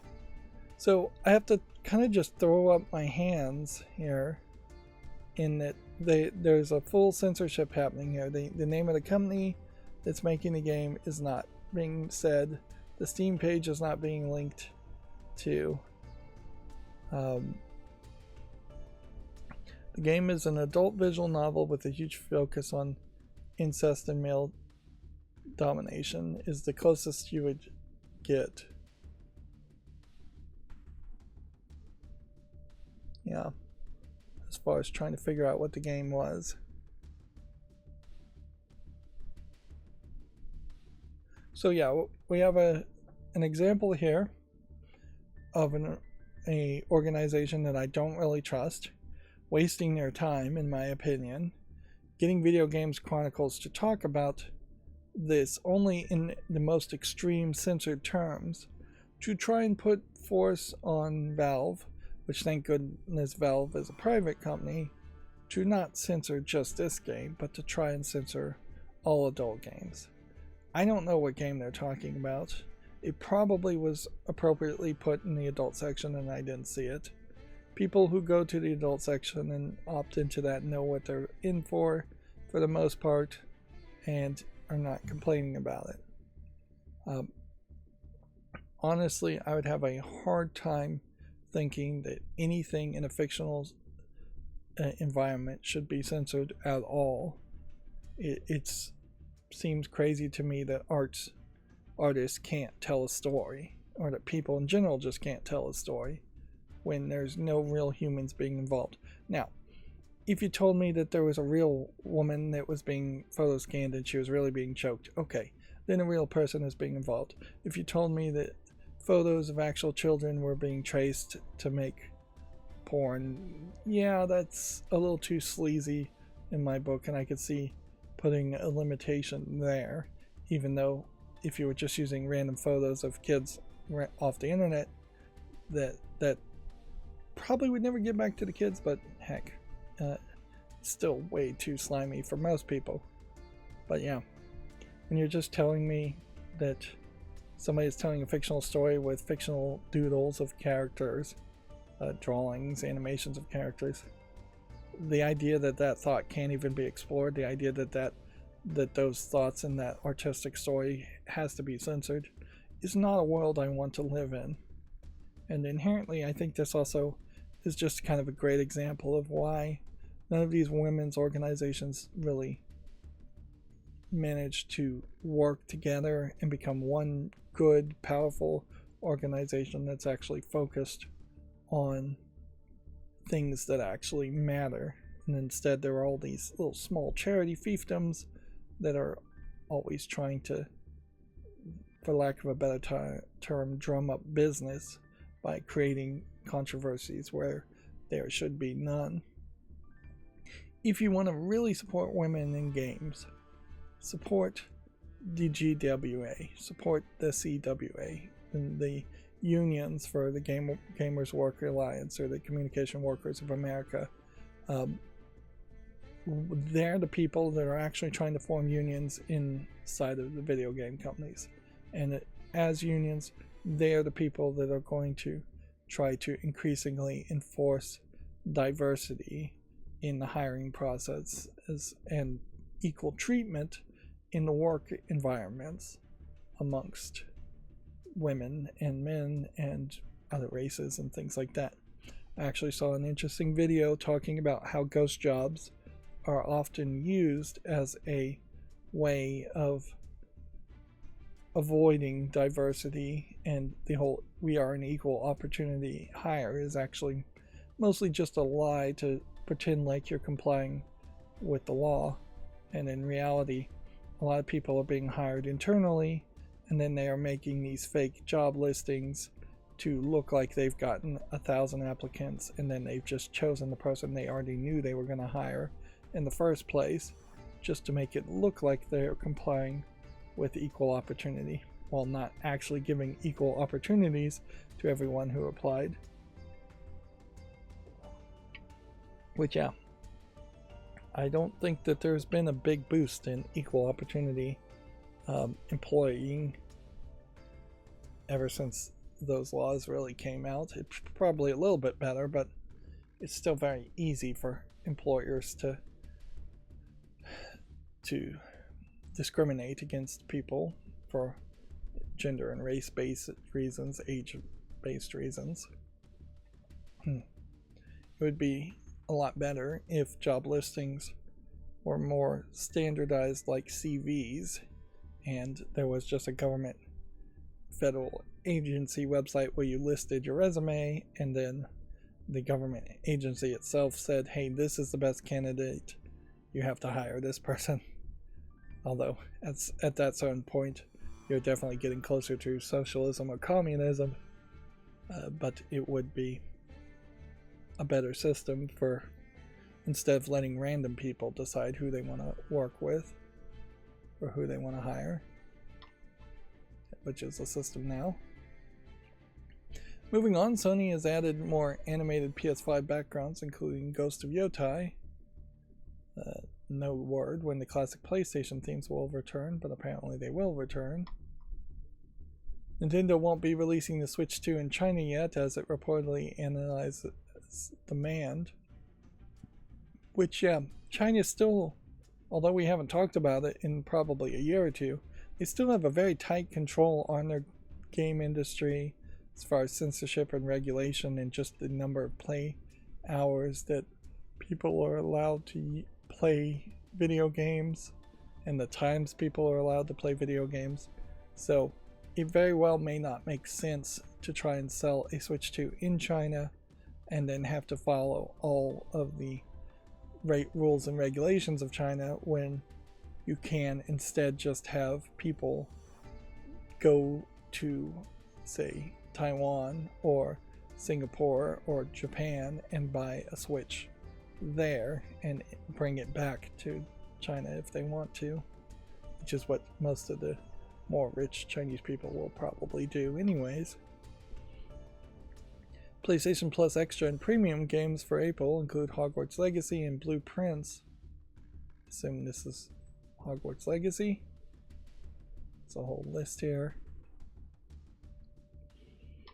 I'd like to hear from somebody, certainly, as far as, are they really happy with PlayStation Network Plus and Premium as far as the free games, or even Microsoft's offerings? Here's another First Play that, yeah, maybe my curation factor would have caught that if it had gotten that far. EA Sports FC 25 TOTW 30 is the final team of the week for this year's edition of the game. I guess TOT is team of the week. Which, yeah, I don't know anything about Football Club 25, so I'll just leave it at that. Wind Waker GameCube on Switch 2 doesn't mean Wind Waker HD won't get ported, Nintendo also says. Again, it seems like there's a lot of comments and things being said here that probably they should have just stayed silent on. I think almost universally everybody says Wind Waker HD is a better game because it shortens the load times from island to island, which they hide the load times by the ocean, so it means the ocean ride from one island to the other island is shorter. It eliminates a really large Easter egg hunt function, I think, too, or shortens it. Maybe, probably doesn't eliminate it, but shortens it to a much more reasonable case. It looks better being in HD, and so yeah, there's just like several improvements that HD actually did. So it just at that point kind of feels like it's a little greedy to have the GameCube version of Wind Waker come first, for them to come back in probably a year and try and sell the game to you again in the HD version. And Nintendo more than likely will never bundle anything, so I definitely wouldn't be surprised if they are just going to make you pay for both. Like, apparently Mario Kart's Double Dash revolutionary 2-driver mechanic almost didn't happen.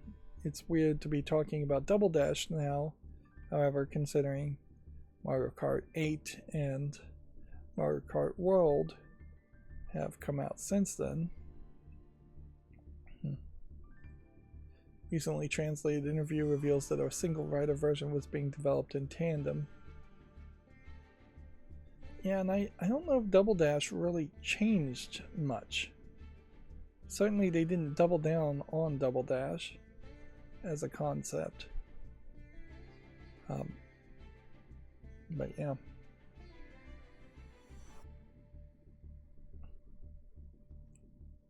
They didn't stick with it as a concept. Weirdly, they also didn't really talk about Splatoon, so you would kind of expect in that announcement for the Switch 2 that there would be the idea of more Splatoon showing up specifically for the Switch 2. And Splatoon itself could be something that would greatly benefit from the Switch 2, being a player versus player game and an online game. There could be an improvement on the number of players on a team, the number of sizes of locations. If they weren't going to talk about Splatoon, there needed to be something new and experimental other than just, hey, we've got Fortnite. Alright, well, let's move on to the Gematsu articles. So again, I'm going to suspect that we didn't open all of these tabs. So what I want to do is come over here and see what this article is. We have the Famitsu review scores for issue 1894. So they give Atomfall a 31 out of 40, kind of low. Bleach Rebirth of Souls, very low, 30 out of 40. Over Requiems with a Z, 31 out of 40. And Rusty Rabbit, a 33 out of 40, slightly higher, but not particularly a great week for games in Japan. Right, and so if that is the Famitsu review scores, then that tells me none of these stores were opened. So it almost got there, but not. So we'll just go ahead and open all of these. Then we will go ahead and assume that this one has already been opened.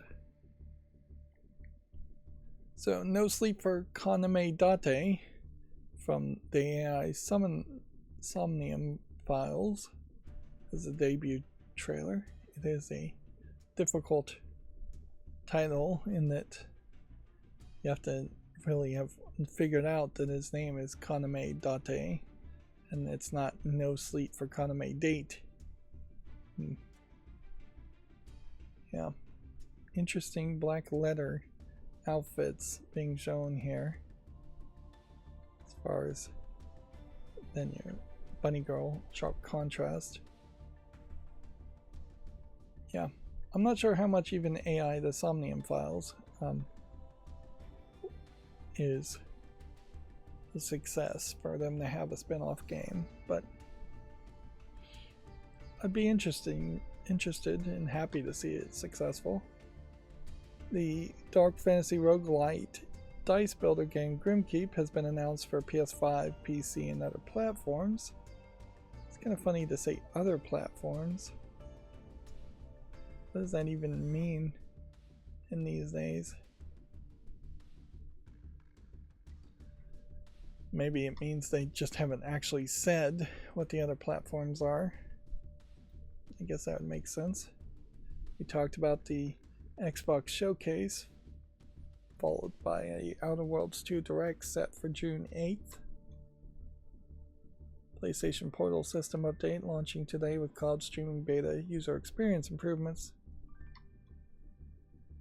Disney Illusion Island starring Mickey and Friends coming to the PS5, Xbox Series, and PC on May 30th, alongside a CASH update,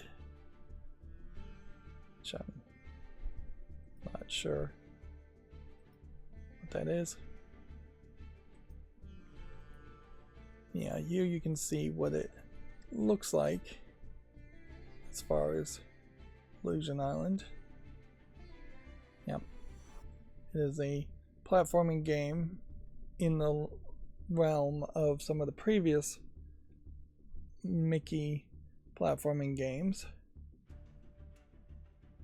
Maybe I was wrong about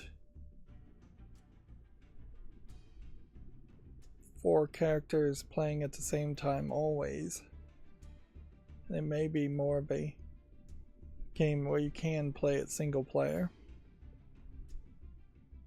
The audio is all playing right now, so I can hear it. But yeah, the art style just feels weird, to say the least, on it. It does say it's single player or split screen co-op, so there is a single player experience here, but I can't help but wonder if you are just going to end up having a lesser experience if you are playing single player. And it really just doesn't feel like there's much of an experience here in the first place. There's, I think, a fatal mistake in that Mickey games keep being made as platformer games when perhaps Mickey as a group of characters should have some more story-based focus overall. Or maybe Mickey should be more like Mario in that he shows up in a larger variety of games. In a lot of ways, I think Mickey and Disney characters are probably best if they just showed up in a Disney-like world or a Disney amusement park-like world, where you're really going to play heavily on nostalgia. You could also have Mickey in more musical, whimsical type games. Moving on, Logic Art Grimoire is coming to PS4 on April 24th.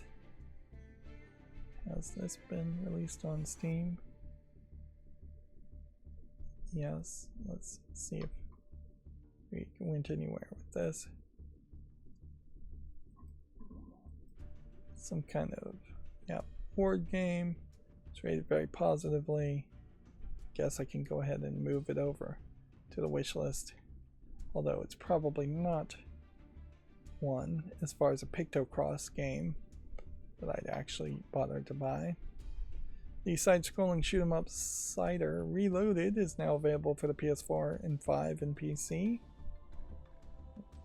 Okay, we'll see if we made anything around that. Nope, it's not even on the fall list. Gorn 2 launches April 17th for Steam VR and Quest, and this summer for PlayStation VR. Which, I feel like at some point I had decided to stop promoting VR games. But that's probably pretty unfair if I had done that. This Neptunia Riders vs. Doggos for PC launches April 30th, priced at $40. It's also available in a $70 magazine edition. I don't know what the magazine edition is, but I can tell you from the reviews I've seen, this game was pretty poor quality in what it is. A very, very short game, very little to do, a very weird crossover experience of motorcycles and Neptunia girls, and very much feels like it just highlights the idea of the Neptunia series not really knowing where to go, in that it can't really go in the direction of being as lewd as it once was, and it has a very niche audience that is probably getting fairly frustrated with them and uninterested in more sequels. And so now they're trying gimmicks. It's getting to the point where I think there is an audience out there that wants to like Neptunia series, but I think it is just going to be a case where they never are actually going to be that good, and that's just a problem. for all the remakes being made. There definitely are some series out there that are just never given enough love to get proper remakes. As far as here's the general concept that people like, but we're going to put a whole different team on it and we're going to make a much better experience. Moving on, PlayStation Plus game catalog and classic lineups for April were announced. Again, long list here on Gamatsu. The Mana-Punk first-person action game Welcome to Brightville has been announced for PS5, Xbox Series, and PC.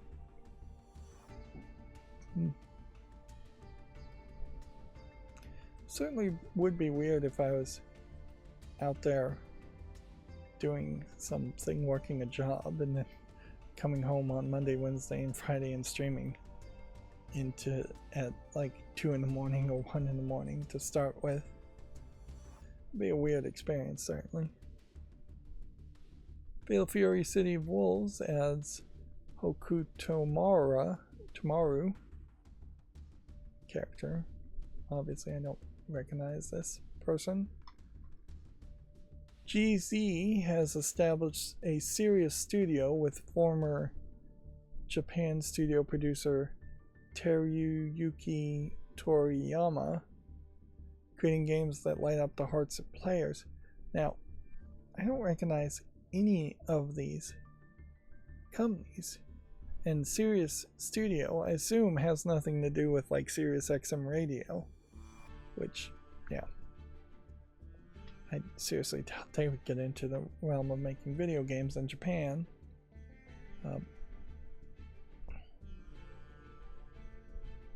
Sirius Studio is actually a brand new company, so yeah. There is a question here as far as what they will make, and it will just be a while before they announce something. I am noticing that the executive vice president worked at Platinum Games, which is a nail in the coffin of Platinum Games.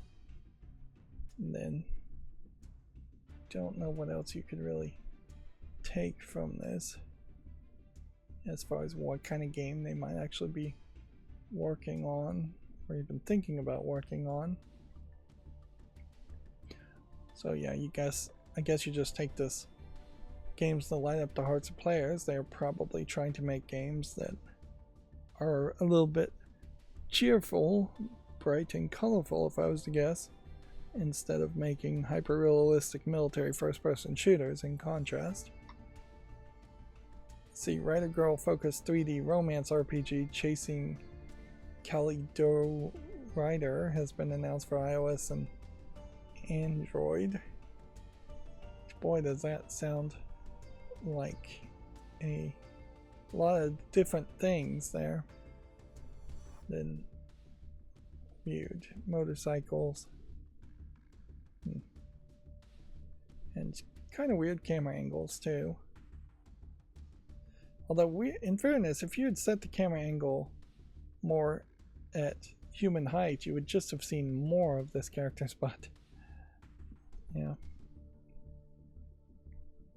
I question if this one would ever come to PC. And I think we gotta watch the trailer just to kind of figure out what it's all about.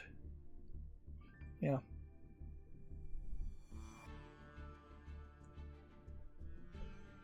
You have sci-fi looking motorcycles, and then you have anime girl waifus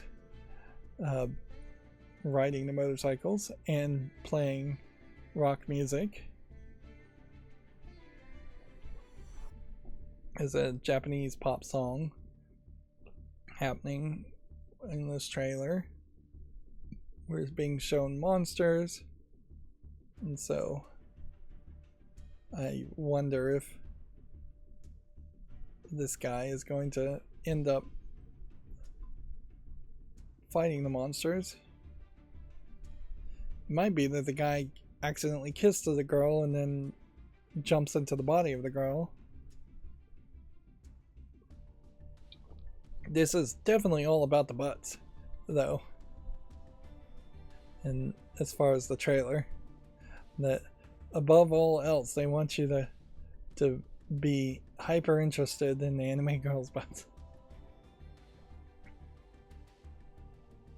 See, the thing about motorcycles that I would assume is a big deal is that it is the feeling of the wind in your hair and the vibration and power that of the motorcycles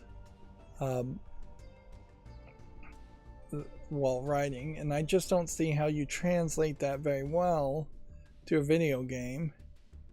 It feels like this could easily be like an on-rails shooter experience in that you're riding these motorcycles and shooting against just kind of like an infinite group of enemies.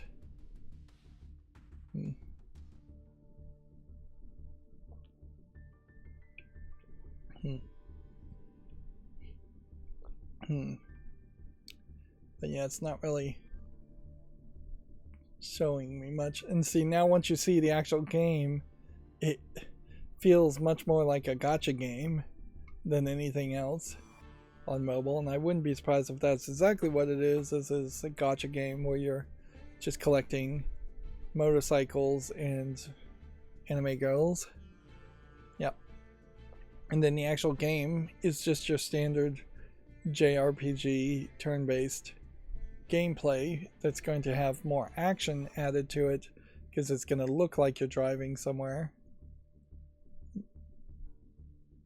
Then you're also going to get animated, voice acted visual novel elements. Let's see. Then it's going to, I think, show you each of the characters. Yeah, in this trailer. So it's a pretty good trailer in that it's showing almost everything that you would expect to see.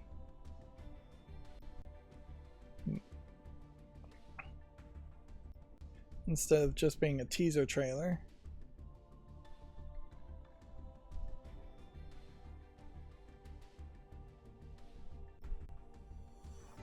So on a certain level, I imagine it's going to be a case where you have to be kind of into motorcycles, and you kind of have to be into RPG games, and you kind of have to be into anime waifu games, and you kind of have to be in butts. So there's a lot of different niches that this game is going to have to appeal to, and yeah, that might work. In fairness, it is something different for mobile gacha games, which is mostly what I would call this, in that you're not just playing as witches, or you're not just playing in a fantasy world of some sort, or you're not in a sci-fi world like Goddess of Victory Nikkei. So those are really the two genres you normally see, is that it's either magical fantasy, Tolkien-esque fantasy, or it's sci-fi. Here we have a motorcycle twist on that. And this is basically the second motorcycle game we've seen recently, and I have to assume that this is just a continuation of a trend of motorcycles feeling like they were going to be the next big thing, but because of Breath of the Wild and Pokemon having motorcycles in it. Honestly, I'm not sure Breath of the Wild or Pokemon were even the initial idea creators. It may very well have been that something else introduced the idea of motorcycles to make it popular in the minds of video game developers 4 to 8 years ago, and now we're seeing the tail end of games being made with motorcycles being in it when it doesn't make a lot of sense. In the real world, I still can't really recommend people riding motorcycles. It's just not safe because drivers hit you. In Japan, it's probably a lot more safe. But yeah, in the United States in particular, not particularly safe to drive a motorcycle. And you definitely won't see kawaii motorcycles that are bright and colorful with anime cosplayers on them on the streets of the United States, anywhere in the United States. You probably won't even see that in Japan other than photo shoots on a rare occasion.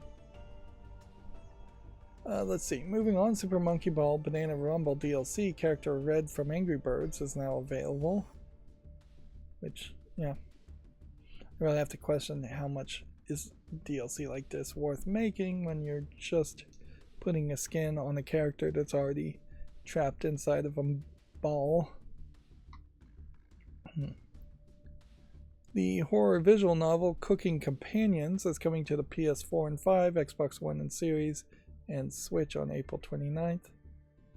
Is this already on Steam? Yes, it came out in 2021 on Steam. And yeah, we can see it's rated very positively. And from the looks of it, only one screenshot even implies that there is actually a horror aspect here. Well, if you miss this tag, that, yeah, it would be kind of easy to miss. You might just think that it really is a cooking game. So if this is 2021, is there an argument to making another YouTube short? Yes. Am I way too far behind on YouTube shorts? Yes. So I think at this point I probably should just not make new YouTube shorts just because the game is coming to consoles. And yeah, my new plugin as far as duplicate tabs does not act immediately, so we had the same tab right next to it. Persona 3 Reload demo is now available. Save data from the demo can be carried over to full game. That's, I'm sure, a bit of a benefit.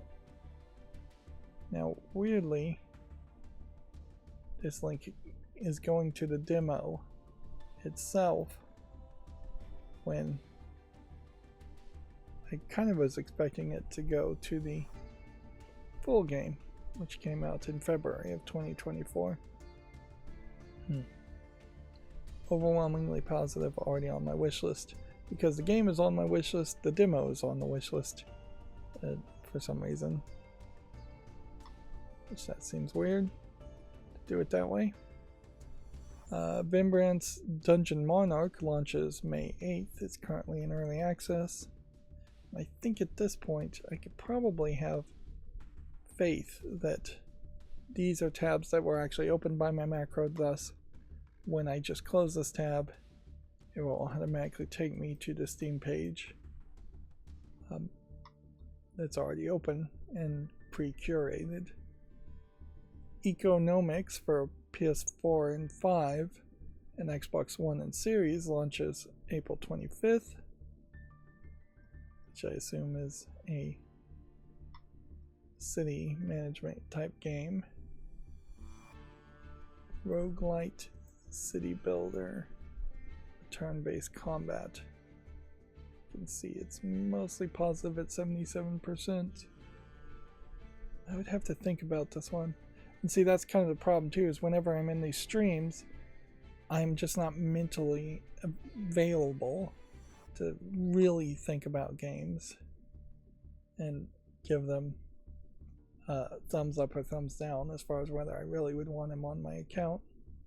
A player versus player online game, What to Clash, has been announced for Apple Arcade. Looks weird. There's an interview here for the Lunar Remastered Collection with the character designer, Juan Gamatsu, if you want to check that out.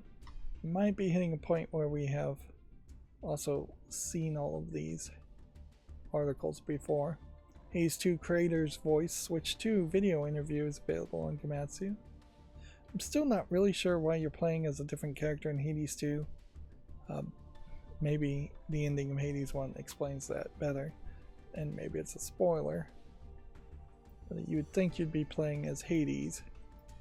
And it just doesn't feel like you really are.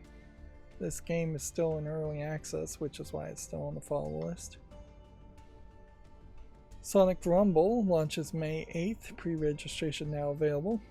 I am noticing that when these macros, when my macro is opening these tabs, it's not scrolling the page back up which I probably could fix that, so that is something to think about.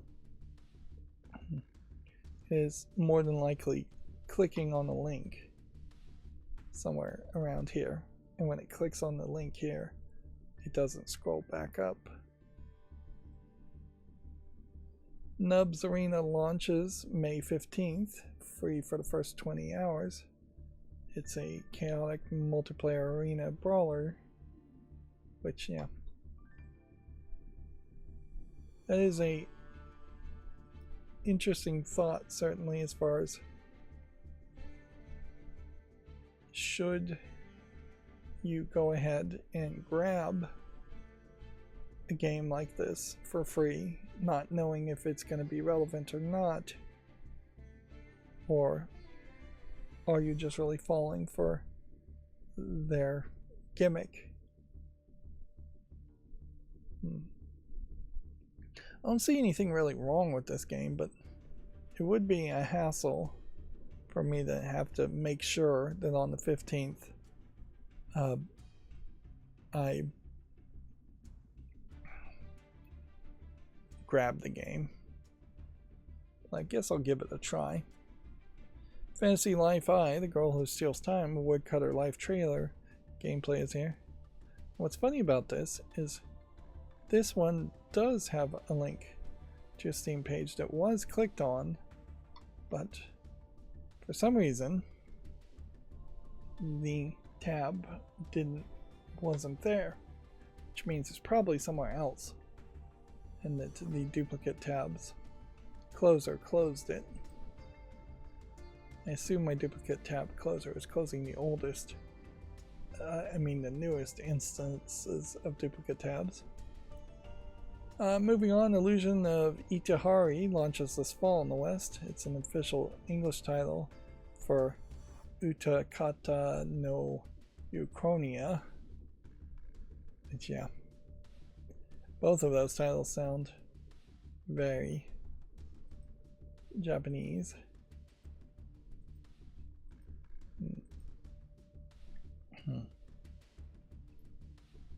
Yeah.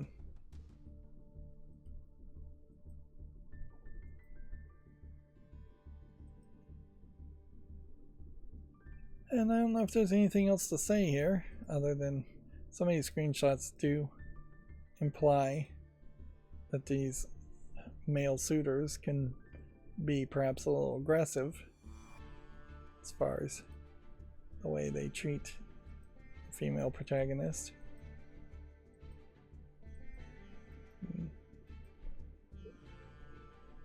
So I wouldn't be surprised if people like women's in games might complain about this game too. Although they tend to really pick the lowest hanging fruit of the worst quality of games. Low effort games being put on Steam's adult section.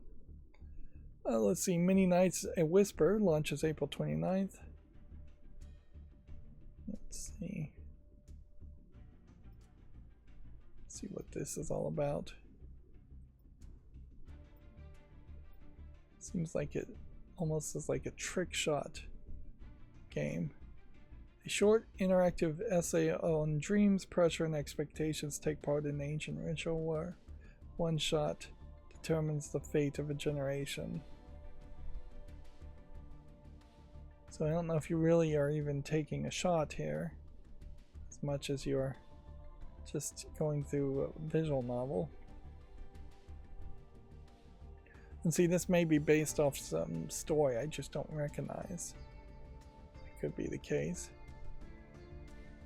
It kind of sucks though if you had a narrative experience and the narration goes to different endings based on whether or not you made a trick shot. That would be very weird. There you go, Kapatsu. Trying to make sure I'm not a bot. So this is page 2, and unless we didn't see this one or this one, which we're about to see, we've seen everything else on page 2. the metal-themed survivors-like game Devil Jam has been announced for PS5, Xbox Series, Switch, and PC. Give that a chance. Again, inherently, I don't know how I could ever convince myself to play anything more than Vampire Survivors.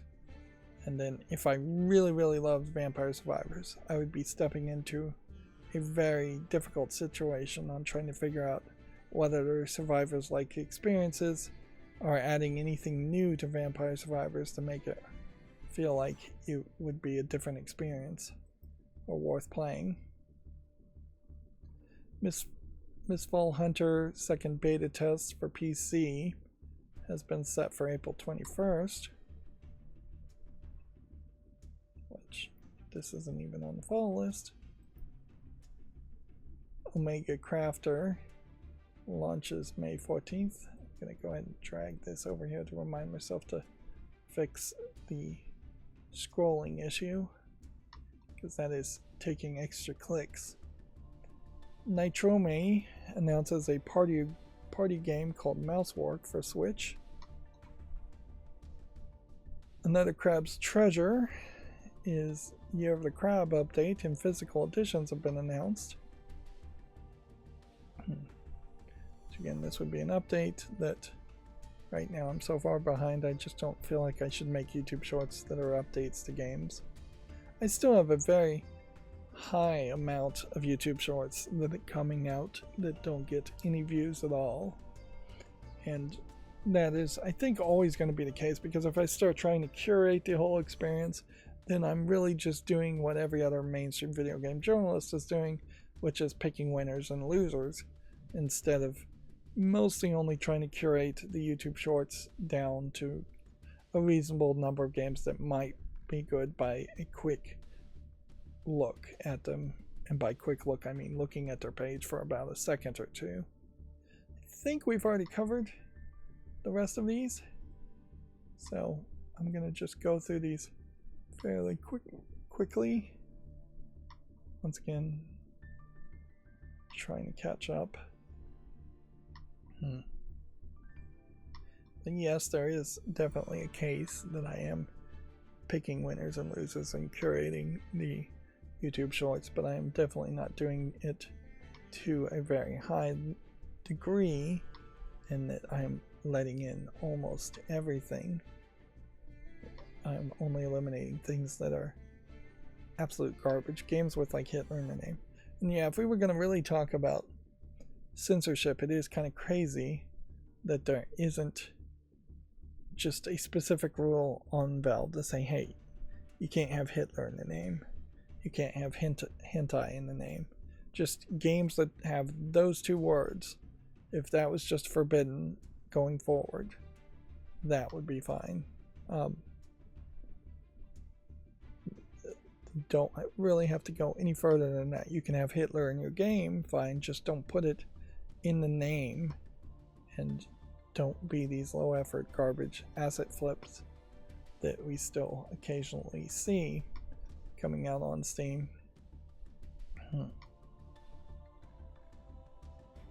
At a certain point, though, I think you could also not even create any specific system around specific words and play whack-a-mole with what words are acceptable and what words aren't.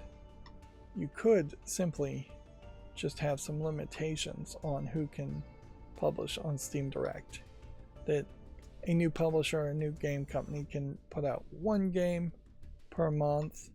If they put out, say, 12 games in the first year, and then that first year of sales is just like pathetically low, then at that point you probably should say you can't put out any more games.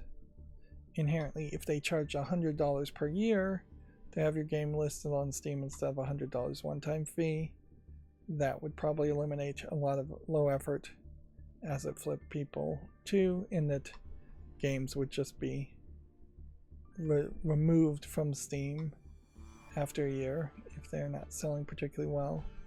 And I think very few legitimate and successful games would run into a problem there. You could certainly have a system where it's just an automatic renewal of your annual listing fee, where $100 is always kept in reserve, so you never get back that first $100 each year from sales. And that's very reasonable. Like, Valve is paying for the servers for all these games, so $100 server fee to host your game and have it on a major storefront is a very reasonable fee.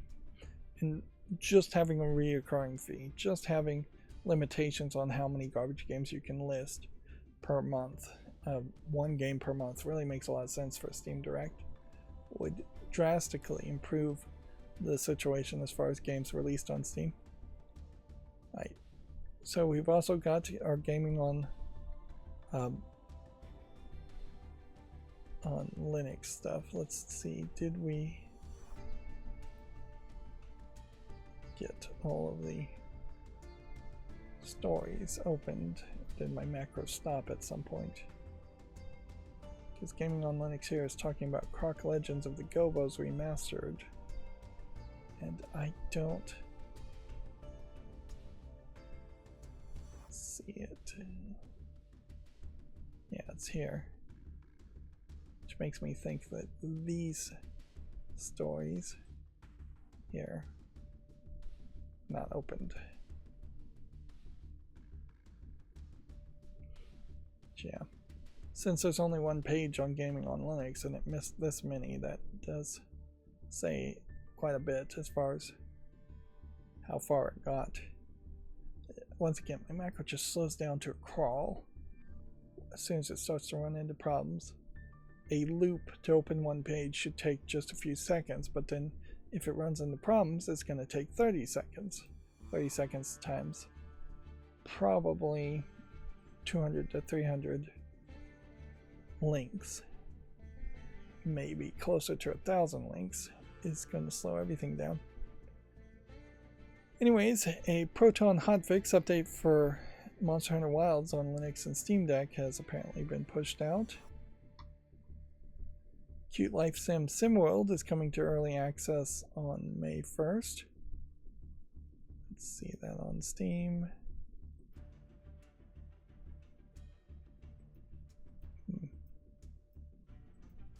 It's kind of an odd art style,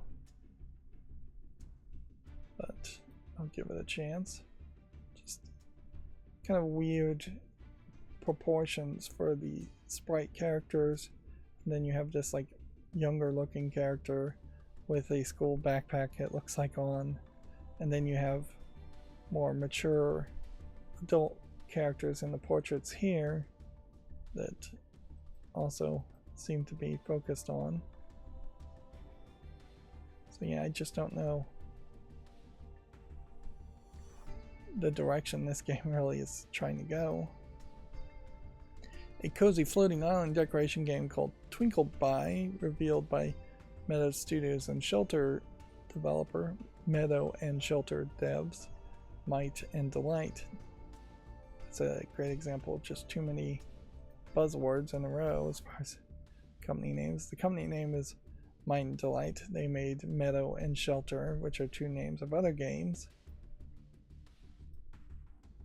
You can become a pirate in Red Rogue Sea that combines FTL and deck building, with a demo being out now.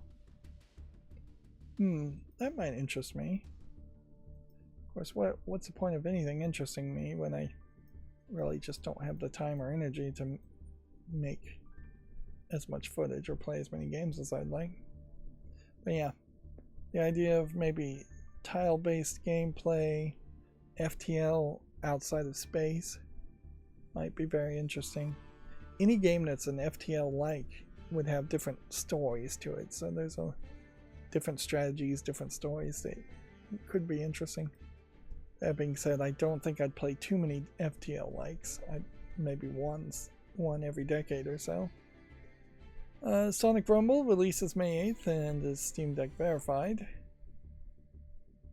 So, yeah. think we already have that open somewhere. Duckside from Tiny Build might get BattleEye anti-cheat enabled for Steam Deck and Linux. You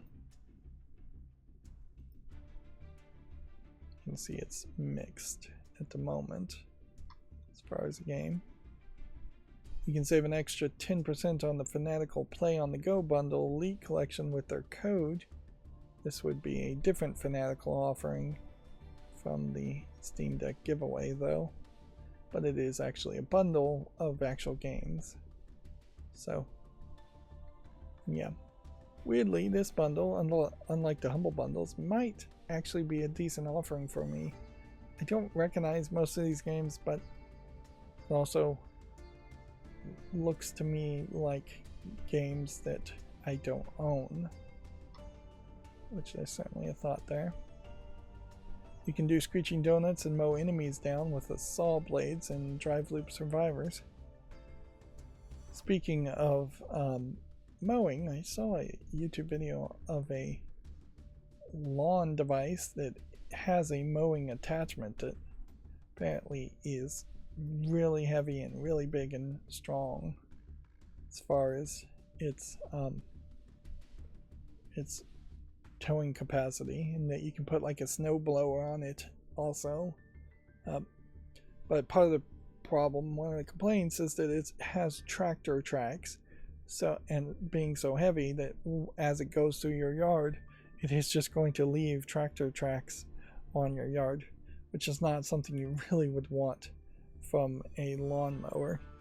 The YouTuber did a demo where he had a very light sedan type car being towed in neutral by this lawn device. Interesting thought, certainly. Probably way too expensive for what it is, probably overpowered for what it is. The idea that you can attach a attachment, what are those called? I've forgotten the word. You can attach a wheeled like device to the back of it and put logs into that wheeled like bin device so that it could then tow chopped wood to your house is interesting. But yeah, it feels like it's definitely being a little bit too much for a little bit of everything, which is probably going to cost too much.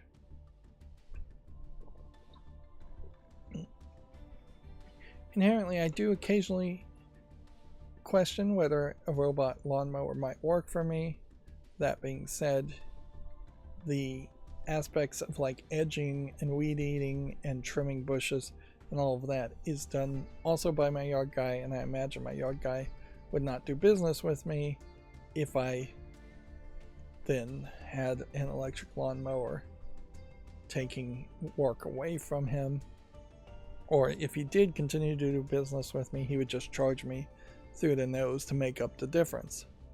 So until they have a robot lawnmower that can also do at least edging, it's still a technology that would need to be improved upon quite a bit. One of the things this yard device could do is it also could patrol, although the software doesn't seem like it really sets off a siren or anything when it sees somebody. So it can go around in loops and see somebody and then put a notification in the app, and that's about it. But certainly that would be an interesting thought, although half the people that saw some kind of yard device talking to them saying, "Hey, I see you," might just smash it and or steal it. So unless it has a taser built into it, so when you go and try and touch it, it shocks you, which is probably something that would be highly illegal to have something like that, you really have no defense. And they've done that with other robot cop things. It's that they are pretty useless devices because they're not threats and they're not respected. But yeah, at some point, if a robot lawnmower could do edging and mowing, it might be good enough. It would still probably mean that twice a year you would have to go out and trim trees and prune bushes and things yourself. I don't think you're going to get one that can have an arm on it that would do that. Although, maybe that is the future of robot lawnmowers, like robot vacuums, in that there will just be an arm attachment that gets attached that would go up and trim trees and prune bushes. Probably not, though, because that kind of arm would have to be really strong and very tall, and you really would need somebody to pay attention and watch it while it was doing something like that. Anyways, I'm digressing and rambling here. We're supposed to be talking about gaming on Linux articles. Mesa 25.1 makes Indiana Jones and the Great Circle playable on older AMD GPUs. I would assume this won't really affect the Steam Deck where it was already playable. And honestly, I can't really recommend anybody trying to go gaming on Linux with an older AMD GPU anyways. Like, basically the newest series of Radeons are the only ones that even start to make some sense. Of course, NVIDIA on Linux still also doesn't make a lot of sense, which, yeah, that is definitely a problem, is that there's a very limited number of graphics cards that you can really recommend to try and make a gaming on Linux type experience. And yeah,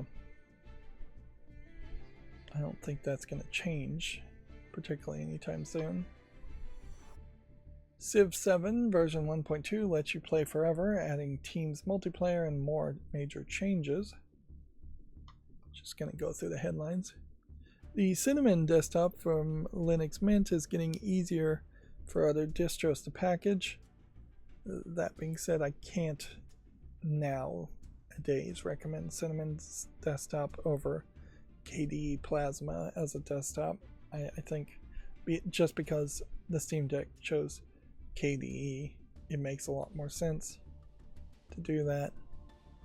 I think that Linux Mint is still Debian based, makes less sandboxing a thing, and it's just not going to be the future. And yeah, Linux Mint nowadays really does not represent what Windows looks like, and it doesn't even represent what Windows 10 looks like, which was the main sales pitch for Linux Mint's Cinnamon desktop originally, was to have that happen. Have it feel like an easy transition away from Windows 7.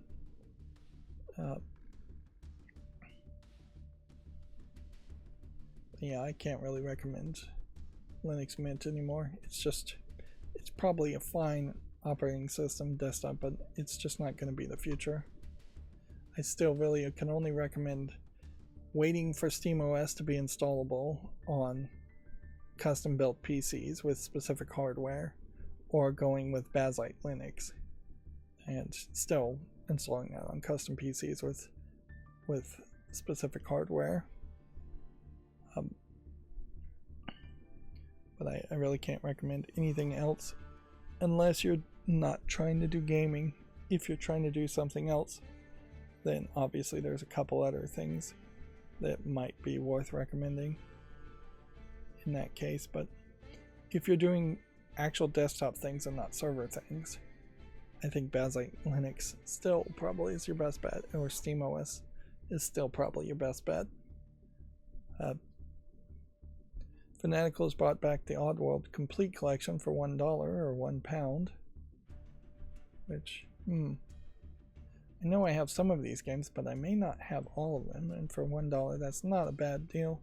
Unfortunately, I have to also admit, though, I could never play any of these Oddworld games. They just didn't control well enough or keep my interest. I really wanted the Oddworld games to catch my interest, but then make me play through them all. It just didn't happen.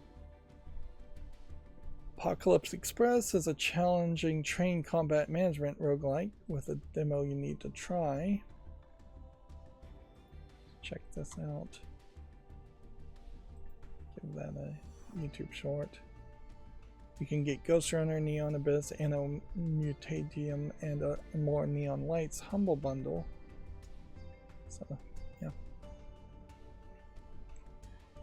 The truth of the matter, though, is I've already spent so much on just remodeling stuff and pre-tariff panic purchasing that I really cannot justify buying any games at the moment. Digital in particular, considering I imagine digital video games aren't going to just jump in price. They may actually go up just as everything goes up, or as your buying power goes down as food and groceries become more and more expensive. They may be effectively more expensive by staying at the same price, but there isn't actually a legitimate reason for a video game, a digital software, to go up in price. Yeah, that being said, I don't expect we're going to just see a major boost in digital purchasing of video games. Croc Legends of the Gobos remaster is out now on Good Old Games. And then the Fortress of Dr. Redekai is coming to Steam with an enhanced edition. I don't think I've heard of this game before, but who knows. There's a lot of these Doom-like games that came out, and so there might be some kind of cult hit to this that I just wasn't ever aware of. Fast-paced car combat Fumes has an awesome demo worth playing. You can see the macro kicked in at this point, so these are already open. Again, scrolling up needs to be a thing. Team Fortress, not to be Team Fortress Legacy, not to be confused with Team Fortress 2 Classic, is coming to Steam, which is, I think, maybe a fan project.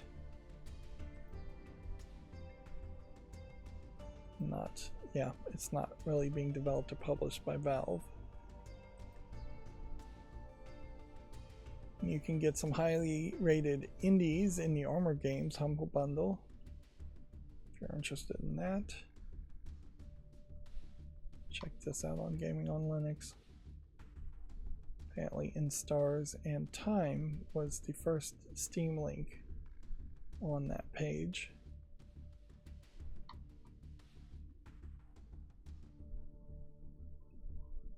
Then the Boomer Shooter Grave Lord adds controller support and gets Steam Deck verified. Yeah, I wouldn't be surprised if you see a decent number of games that add controller support specifically to be Steam Deck verified, which could help. Could be a great way in which Steam Deck just helps the gaming community overall instead of being exclusively only about helping itself. Silent Hill F, or Forte as I suspect you probably are supposed to pronounce it, has been rated as Steam Deck playable. Be very interested in seeing also where that game lands when it actually comes out as far as how it's received as a Silent Hill game or as a game in general.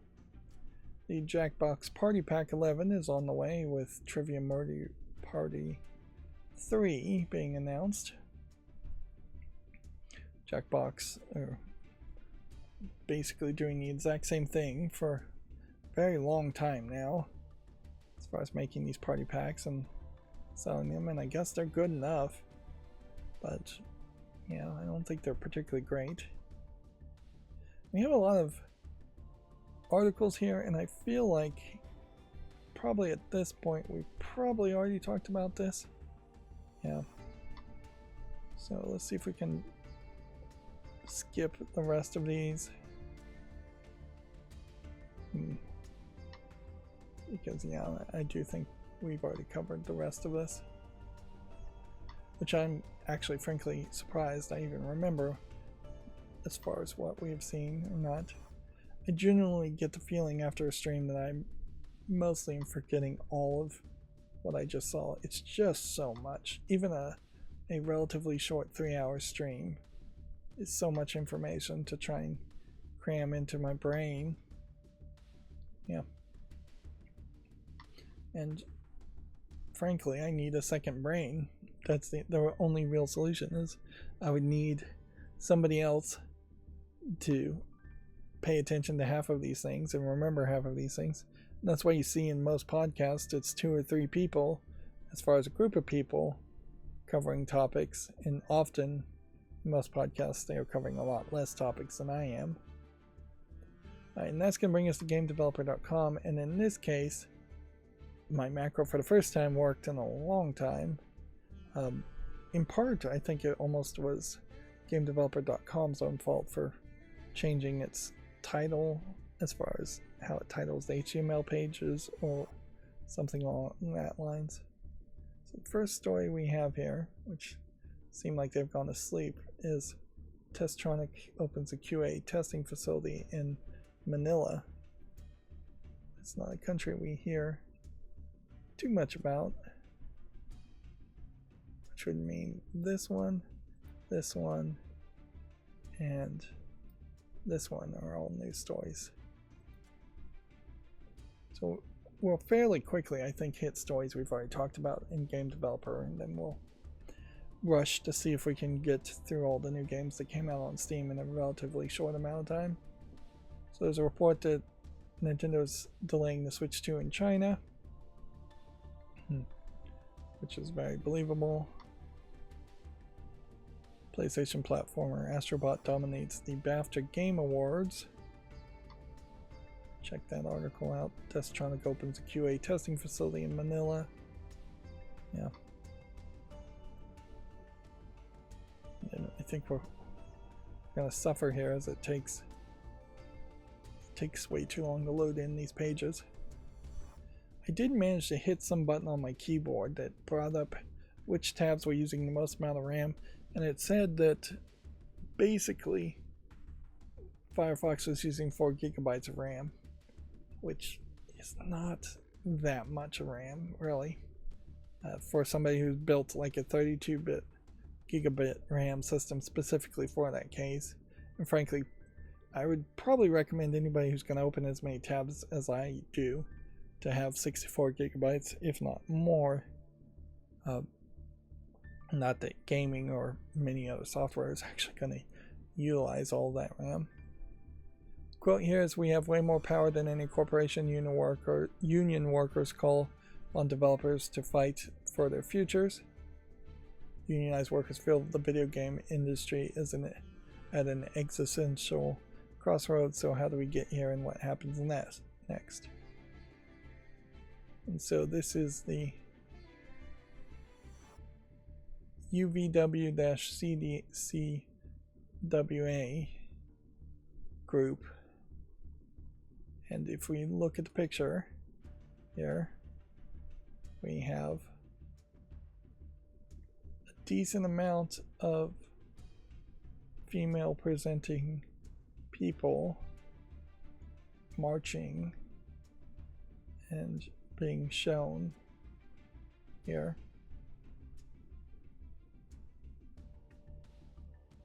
Now, why they are marching in masks? Maybe this was a picture during COVID. Maybe in general there's just a thought there as far as not getting people sick. Maybe there is a thought here that what almost certainly would be a peaceful protest is somehow going to turn violent, and gas pepper spray is going to be sprayed. Noticeably, a Barker character here is probably shouting out chants, and I would assume she's a Barker character also. You also have Eat the Rich here as a standard joke suggestion, as far as that's all they're really worth, is to eat them as cattle and as meat, which maybe you tell the people to chill out a little bit on that, but maybe you don't. Like, if you're on march anyways, firing people up to an extreme is not unheard of and perhaps necessary. Frankly, to even get a new union members to march this much is kind of a lot of people, as a lot of people who are even in unions tend not to want to really support the marches or the strikes. It's just extra work, and it's just things people feel awkward about doing. Notice here how they have spent a lot on materials, which is what you kind of need to do as far as advertising and getting your message out, in that there are several people here wearing newly custom made t-shirts. There are several people here holding out printed out signs. There are no custom signs here. People are holding from the looks of it, so it seems like it's fairly connected. Remember, these kinds of unions are also fighting against the efforts of being replaced by AI and the efforts of big companies such as Microsoft trying to do the least they can possibly do to accommodate unionization. And on the back end of this, CWA, the Communication Workers of America, which would be people who work in phone companies, is probably getting smaller and smaller as fewer and fewer people work at phone companies. So they needed to branch out and start to have a larger base to continue their own relevancy. And yeah. So it's kind of a win-win for them to start to focus on unionization. That being said, I still suspect that these are all people who are associate level employees, but not game testers. And they aren't voice actors either, who would be under SAG-AFTRA, a different union. So, yeah. Unions like this will get very strong with game testers, but then somebody who is a mid-level associate video game programmer is going to demand much higher pay and better treatment than a game tester that he probably looks down upon, who is just playing a video game, often for very little pay or for free, to test. Which that level of solidarity needs to be improved upon, in that even the lowest employee, even the janitors, all should be on the same page as far as they want good things for everybody, better working conditions and better pay. And at some level, game developers, mid-level, associate level game programmers are probably a little overpaid, and some of their pay probably should be going to game testers. Now, management is definitely way overpaid, and so a lot of their pay should be going to game testers also. But yeah, I guess I'll leave it at that. Nintendo delaying Switch 2 pre-orders in Canada because of America. Let's see. Aonic has appointed the former Larian UK boss Arthur Mostofi as head of games. He wants to help Aonic's game teams thrive as they enter a purported game age of indies and small teams. As head of games, maybe he should lose the earrings, even though they're small. It is still feels a little unprofessional there. Overall, though, I think he looks the part fairly well. Maybe get a collared shirt with a tie. It is crazy that those old-fashioned thoughts are so prevalent in my mind, but it still very much is the case, is that I know it works on basically everybody, that if you see someone in a suit and tie, you just have this instant assumption that they are more professional and that they are somebody you should look to as an authority, when probably the dumbest people you ever meet in your life are going to be wearing suits and ties. It's just something that's been brainwashed into people in the United States in particular. Brass Line Entertainment makes layoffs to realign the workforce around the upcoming action RPG, laying off 13 employees.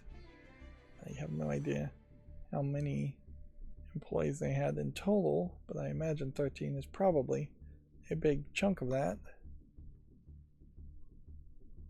Let's see. Yeah, what's the point of opening tabs when they just go to sleep? Nintendo's taking a variable approach on pricing with Switch 2 titles. Let's see, I can't really close a tab until I know at least what the headline is. Yeah, I think we talked about this guy, Bill Petras, having passed away. So I'm going to just assume, I guess, that the rest of these tabs are things we've already talked about. Otherwise, I'm going to have to sit here and let it all load. And that would just be a waste of time. So instead, let's just count how many more. Well, this is interesting. How did we end up here on the author's link?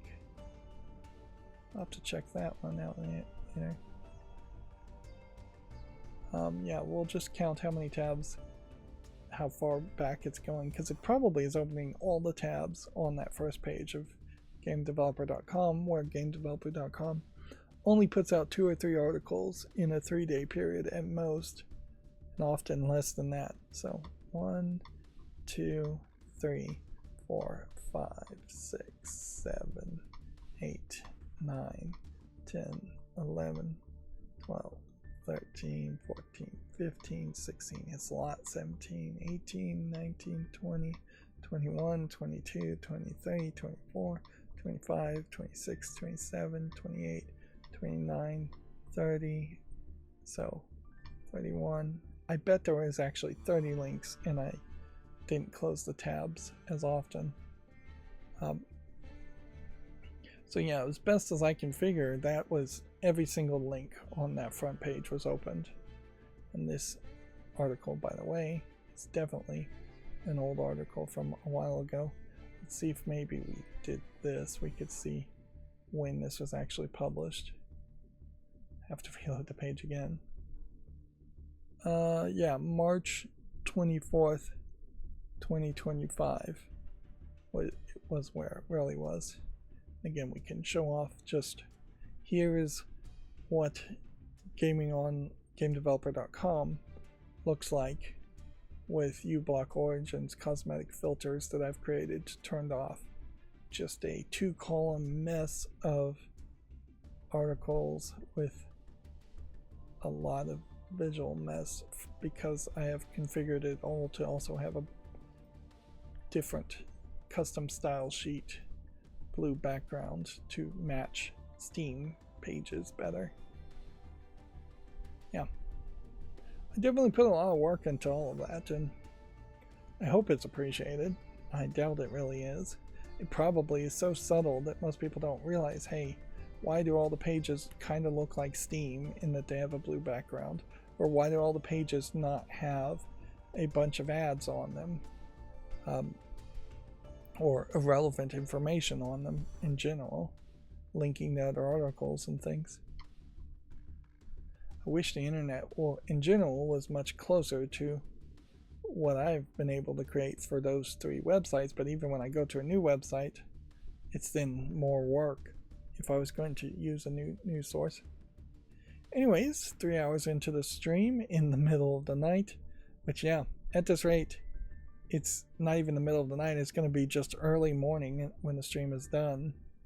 So it would be kind of crazy if it turns out I get like hundreds and hundreds of views in this time slot, and that I should just be doing super early morning streams. That almost makes some sense that, yeah, maybe I could, if I was going out and working some kind of job, I could stream before the job happened, and more than likely I would come home super exhausted and then immediately fall asleep. That kind of makes sense. but it doesn't really work in that the macros take a long time to run. So I'd have to run them the night before, which probably wouldn't change too much. And I need just a lot of time to wake up. I'm never really awake for the first couple hours. After waking up, mentally I'm not really awake, and frankly I'm not mentally alert usually in the last couple hours that I'm awake. So if I'm awake, say, let's assume 16 hours, which is probably not even accurate. I'm probably closer to 12 hours that I'm awake. If you're subtracting another 4 hours on both ends of that, you are down to 12 hours or 8 hours of actual alertness. Which, even thinking that I'm alert for 8 hours is probably an exaggeration. Alright, let's go through all the new games on Steam. Again, I would assume not everything worked here. So I see Eraser here. Came out April 9th. Today is April 10th. So now opening tabs on Steam's page is kind of dangerous for a couple reasons. One, macro, my right click opening bulk tabs only gets about 20 before it crashes because of the dynamic nature of this list. Two, the bigger danger is that none of these are going to be curated links. So we have no idea if I didn't just open a whole bunch of adult games that would be mislabeled. Because yeah, there's not supposed to be any adult games here at all. Like, I don't have that option checked, so anytime we do see an adult game from Steam, it is because somebody is actively manipulating the internal data to be inaccurate, to not put it in the adult section. And why are they doing that? Because the adult section is just not well received. See, like, this game looks good, but when you have it like 50% positive, putting it on the full list feels kind of silly. Yeah. I think I probably at some point should also just consider eliminating anything with backrooms in the name.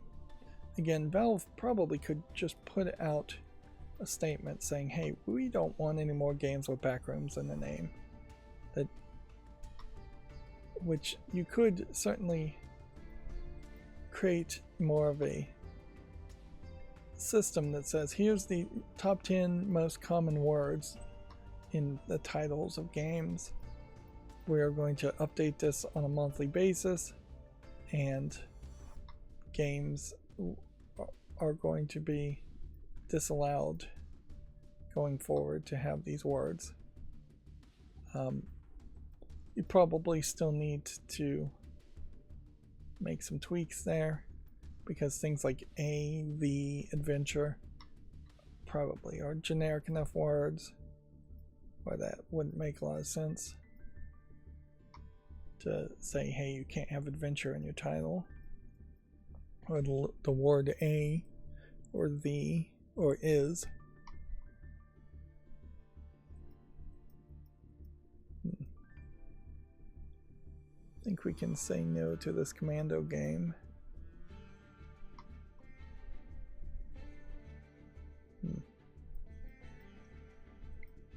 But yeah, if it was a mostly hands-off dynamic concept to say we are going to only eliminate games that have these words in them. This is crazy. Mostly negative out of the gate. I don't think you recovered that. This Memory Off series, I believe, is somewhat popular, but English is not supported.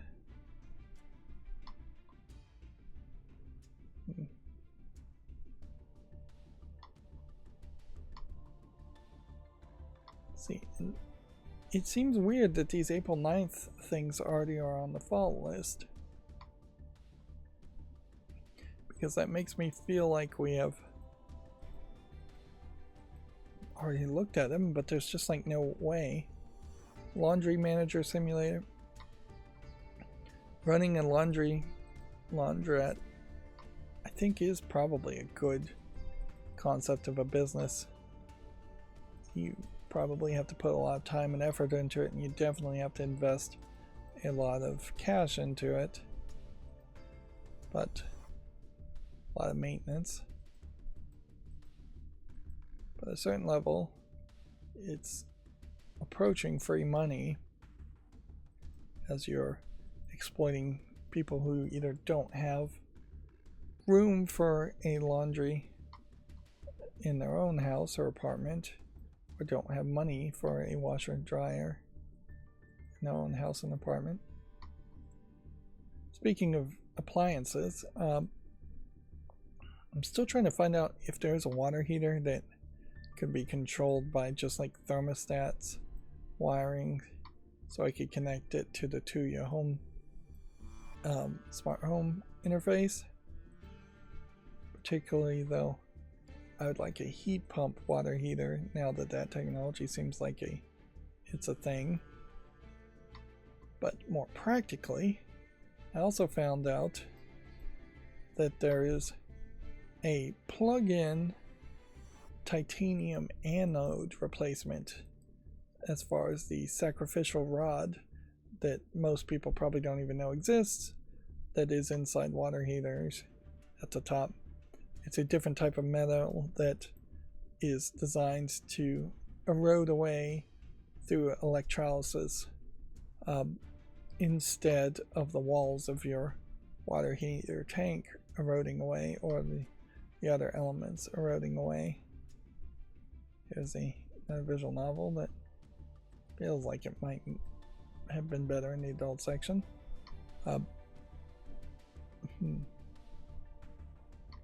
So instead of having what I think is magnesium time gal, there's an anime called Time Gal, I think.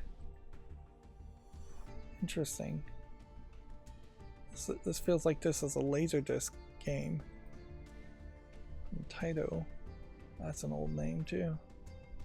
So there might be some real old school anime fans that recognize this or would experience this and be interested in that.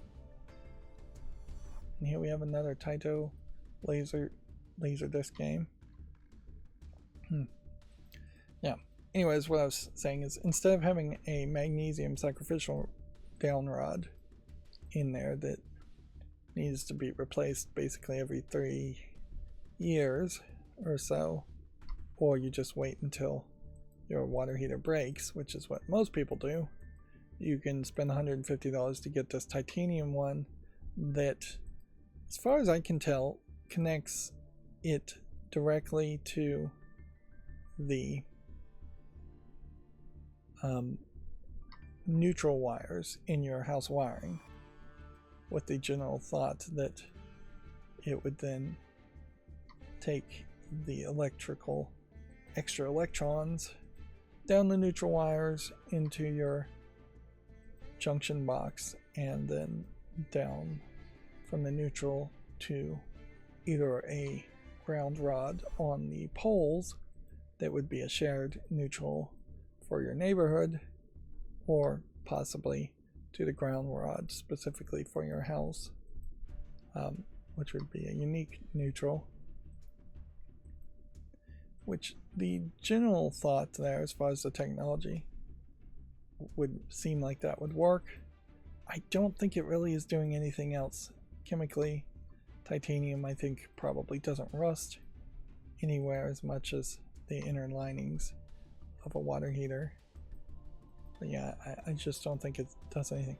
Now, what's weird about that, though, is that I already have an electric water heater. like, it already has a plug plugging into it and connects via its own app to its own smart home system, which is not very useful or good. But it just still has a more traditional sacrificial rod. And I think a big reason for that is that people don't trust the plug-in ones.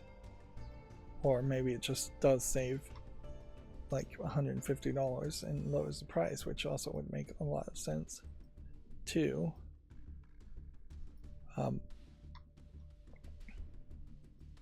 But yeah, I haven't heard of anybody actually using these plug-in titanium rods, so I don't know if they really work, but the reviews do seem to say it probably works depending on your situation just as well, if not better, than just having a regular sacrificial rod.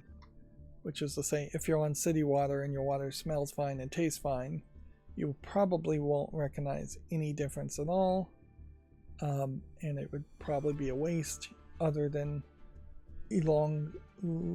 maybe making the life of your water heater last, which it says it has a 20-year warranty, but that may very well be just on the rod and not actually adding 20 more years to your water heater tank, which usually a water heater tank is somewhere closer to 6 to 10 years in that it lasts. And if you have an older one and a cheaper one, replacing it might be the smarter move.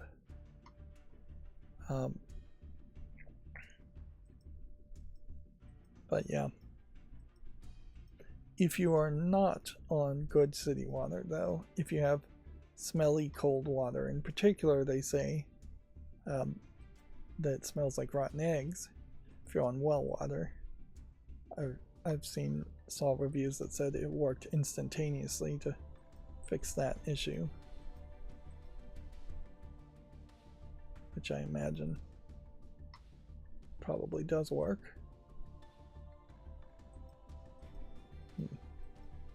This is a terrible Jigsaw game, obviously out here just because Trump is in the name of it.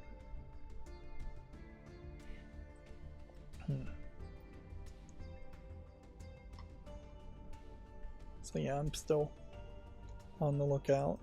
There's actually a slick deals for a smart oven range by LG, which I don't know if you really need any smarts in an oven range in particular.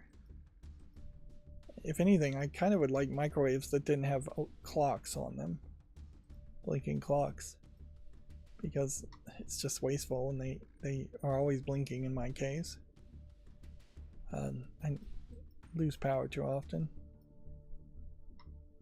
But yeah, specifically if you're on a range, it was a gas range, or even if it was an electric range, you kind of have to be in front of that, paying attention to it. Otherwise you increase the odds of a fire to a unsafe level. So I don't know what smart you really can get from that. Sure, if it was just talking about the oven, you could maybe have a refrigerator oven that would keep things somewhat cool until it's time to warm them up and start cook them. But that's only if you're doing a lot of oven cooking does that make sense. Plus almost all of those smart appliances, refrigerators, oven ranges, when they have smarts in them, are fairly useless. Honestly, I really just want announcements when something is done, so I can see when microwave sending out one signal to say, hey, the microwave went off, go get your food. Dishwasher dishes are clean, go take out the dishes. The oven went off, go get your food. That's the totality of the signals I really want to get from any kind of smart kitchen appliance. Same is kind of true for a washer and dryer. The washer is done, go get your clothes. The dryer is done, go get your clothes. That's really all I need to know. In the case of the dryer and the washer, maybe you schedule start times.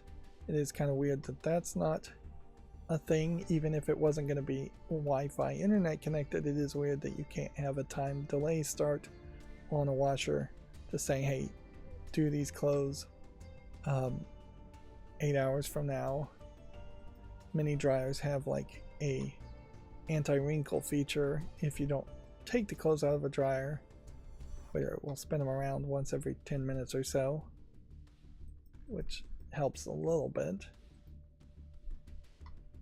The idea of a washer and dryer being combined certainly fixes the major issue of washing and drying, which is moving things over quickly so that you don't just have wet clothes sitting in the washer or clothes not being dried.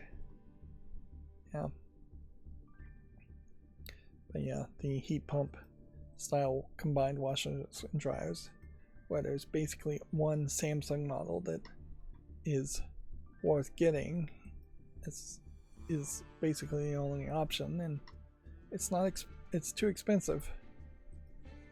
It's really too expensive. While it might be a major space saver, you're also putting everything, all your eggs, in one basket.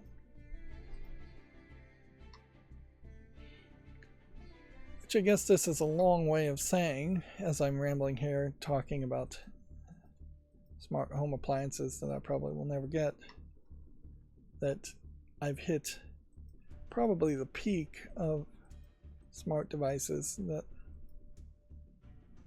I will get in the next 5 to 10 years. Fingers crossed nothing breaks.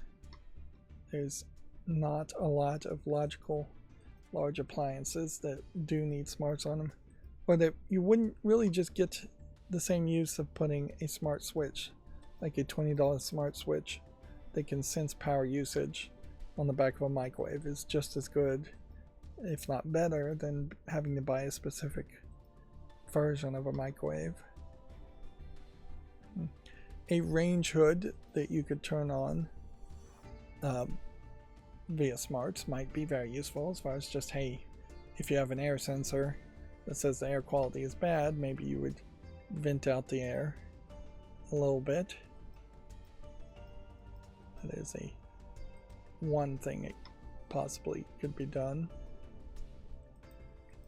But yeah, most of the smart devices nowadays once you get a smart doorbell, once you get a smart security system, it's mostly light bulbs after that, and it's probably light bulbs to start.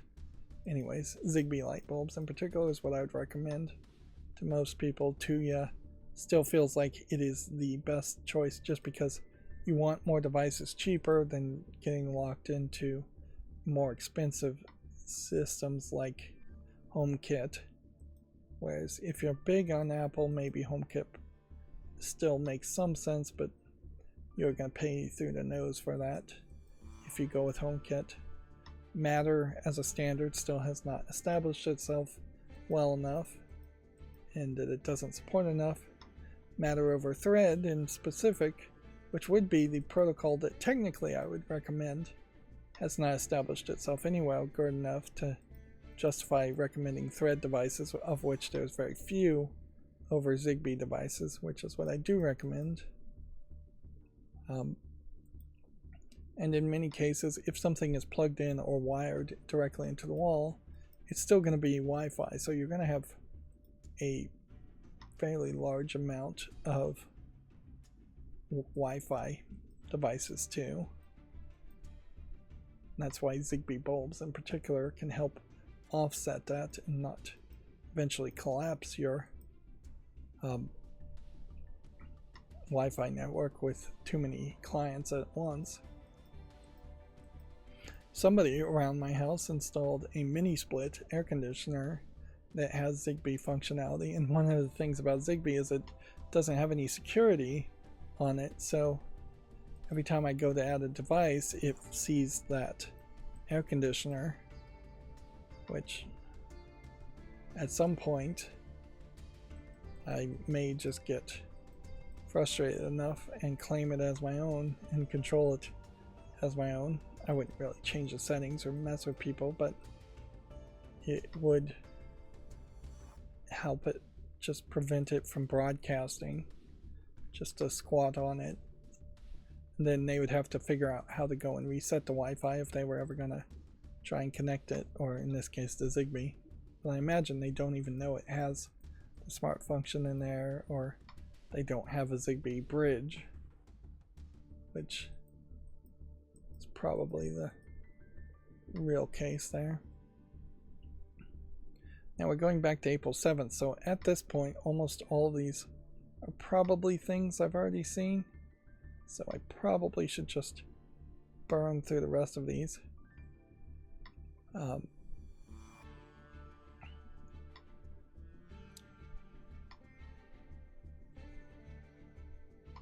yeah, I think my obsession around smart homes in Tuya probably has to die with the tariffs. I've gotten as much as I can. I don't think we're going to see a lot of new devices.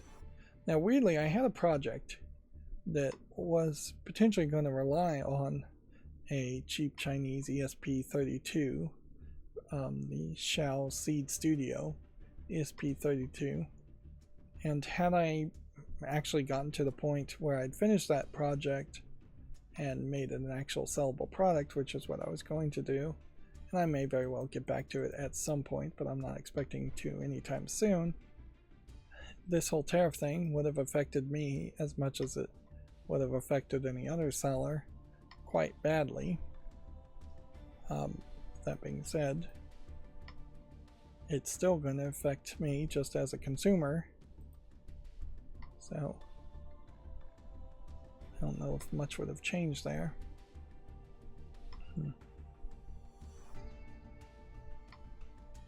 But yeah, it would have been nice if I had managed to finish it. I had finished the whole thing. The code works. I just couldn't figure out how to encrypt the code to prevent somebody from immediately just stealing the code and underselling me, which a lot of what the project was based on getting things fairly cheaply in small orders from China or from Amazon that is coming from China.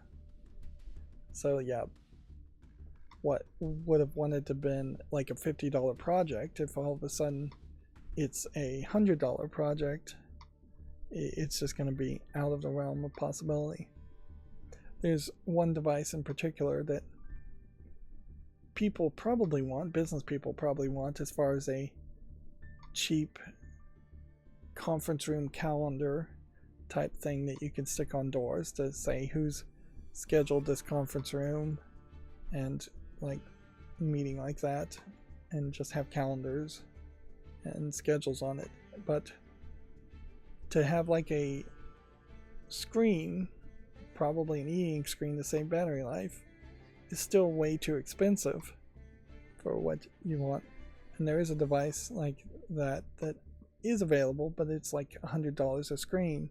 So if you have 3 conference rooms, you're potentially paying an annual fee. I'm not sure if it actually included an annual fee or not. But yeah, you're paying like $300. And that's just actually quite a bit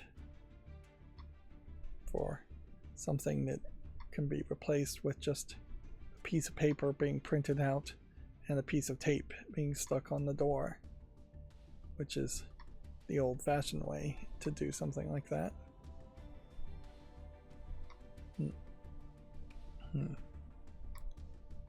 Yeah, we've definitely seen the rest of these, which probably means I could just end the stream here. Still having a problem where everything went to sleep. The reason why everything went to sleep, I now realize, is because my computer rebooted. So yeah, can't really blame Firefox as much as I can blame Microsoft in that case. But it is a great example of how something out of my control is happening, which is affecting the efficiency of me, which going through all of these new games on Steam is something that really demands efficiency.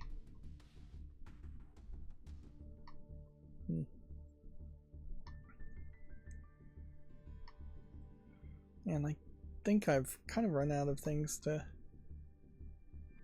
say. Yeah. Still playing Magic Emotica, and it's still, for the main story, is just telling the events, I think, of the first movie. And then I think there's just like a second series with different characters. Plus, I think there might be even just new characters being added, or a third series I didn't even see, or a third movie or something. But yeah, still taking way too long and telling me stories that I would prefer to have just gone back and watched as an anime. Oh yeah, and I started watching Monk, which, yeah, I'm putting up with Monk, but I just don't think I'm ever going to really enjoy it anywhere as much as I even enjoyed Psych, which I kind of barely enjoyed Psych. Definitely not as much as I enjoyed HIP, or High Potential for the American version of it.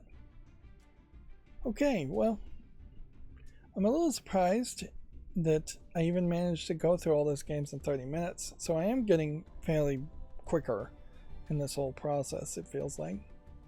But then we also just have some weirdness overall today. Today has been a very, very weird stream. I could have easily skipped it, I guess, if I wanted to, but I didn't really want to do that. So, yeah. Instead, we got a early morning, late night stream. Anyways, that's going to be it for this stream. As always, I ask you to like, share, subscribe, comment, and keep on watching. Thanks.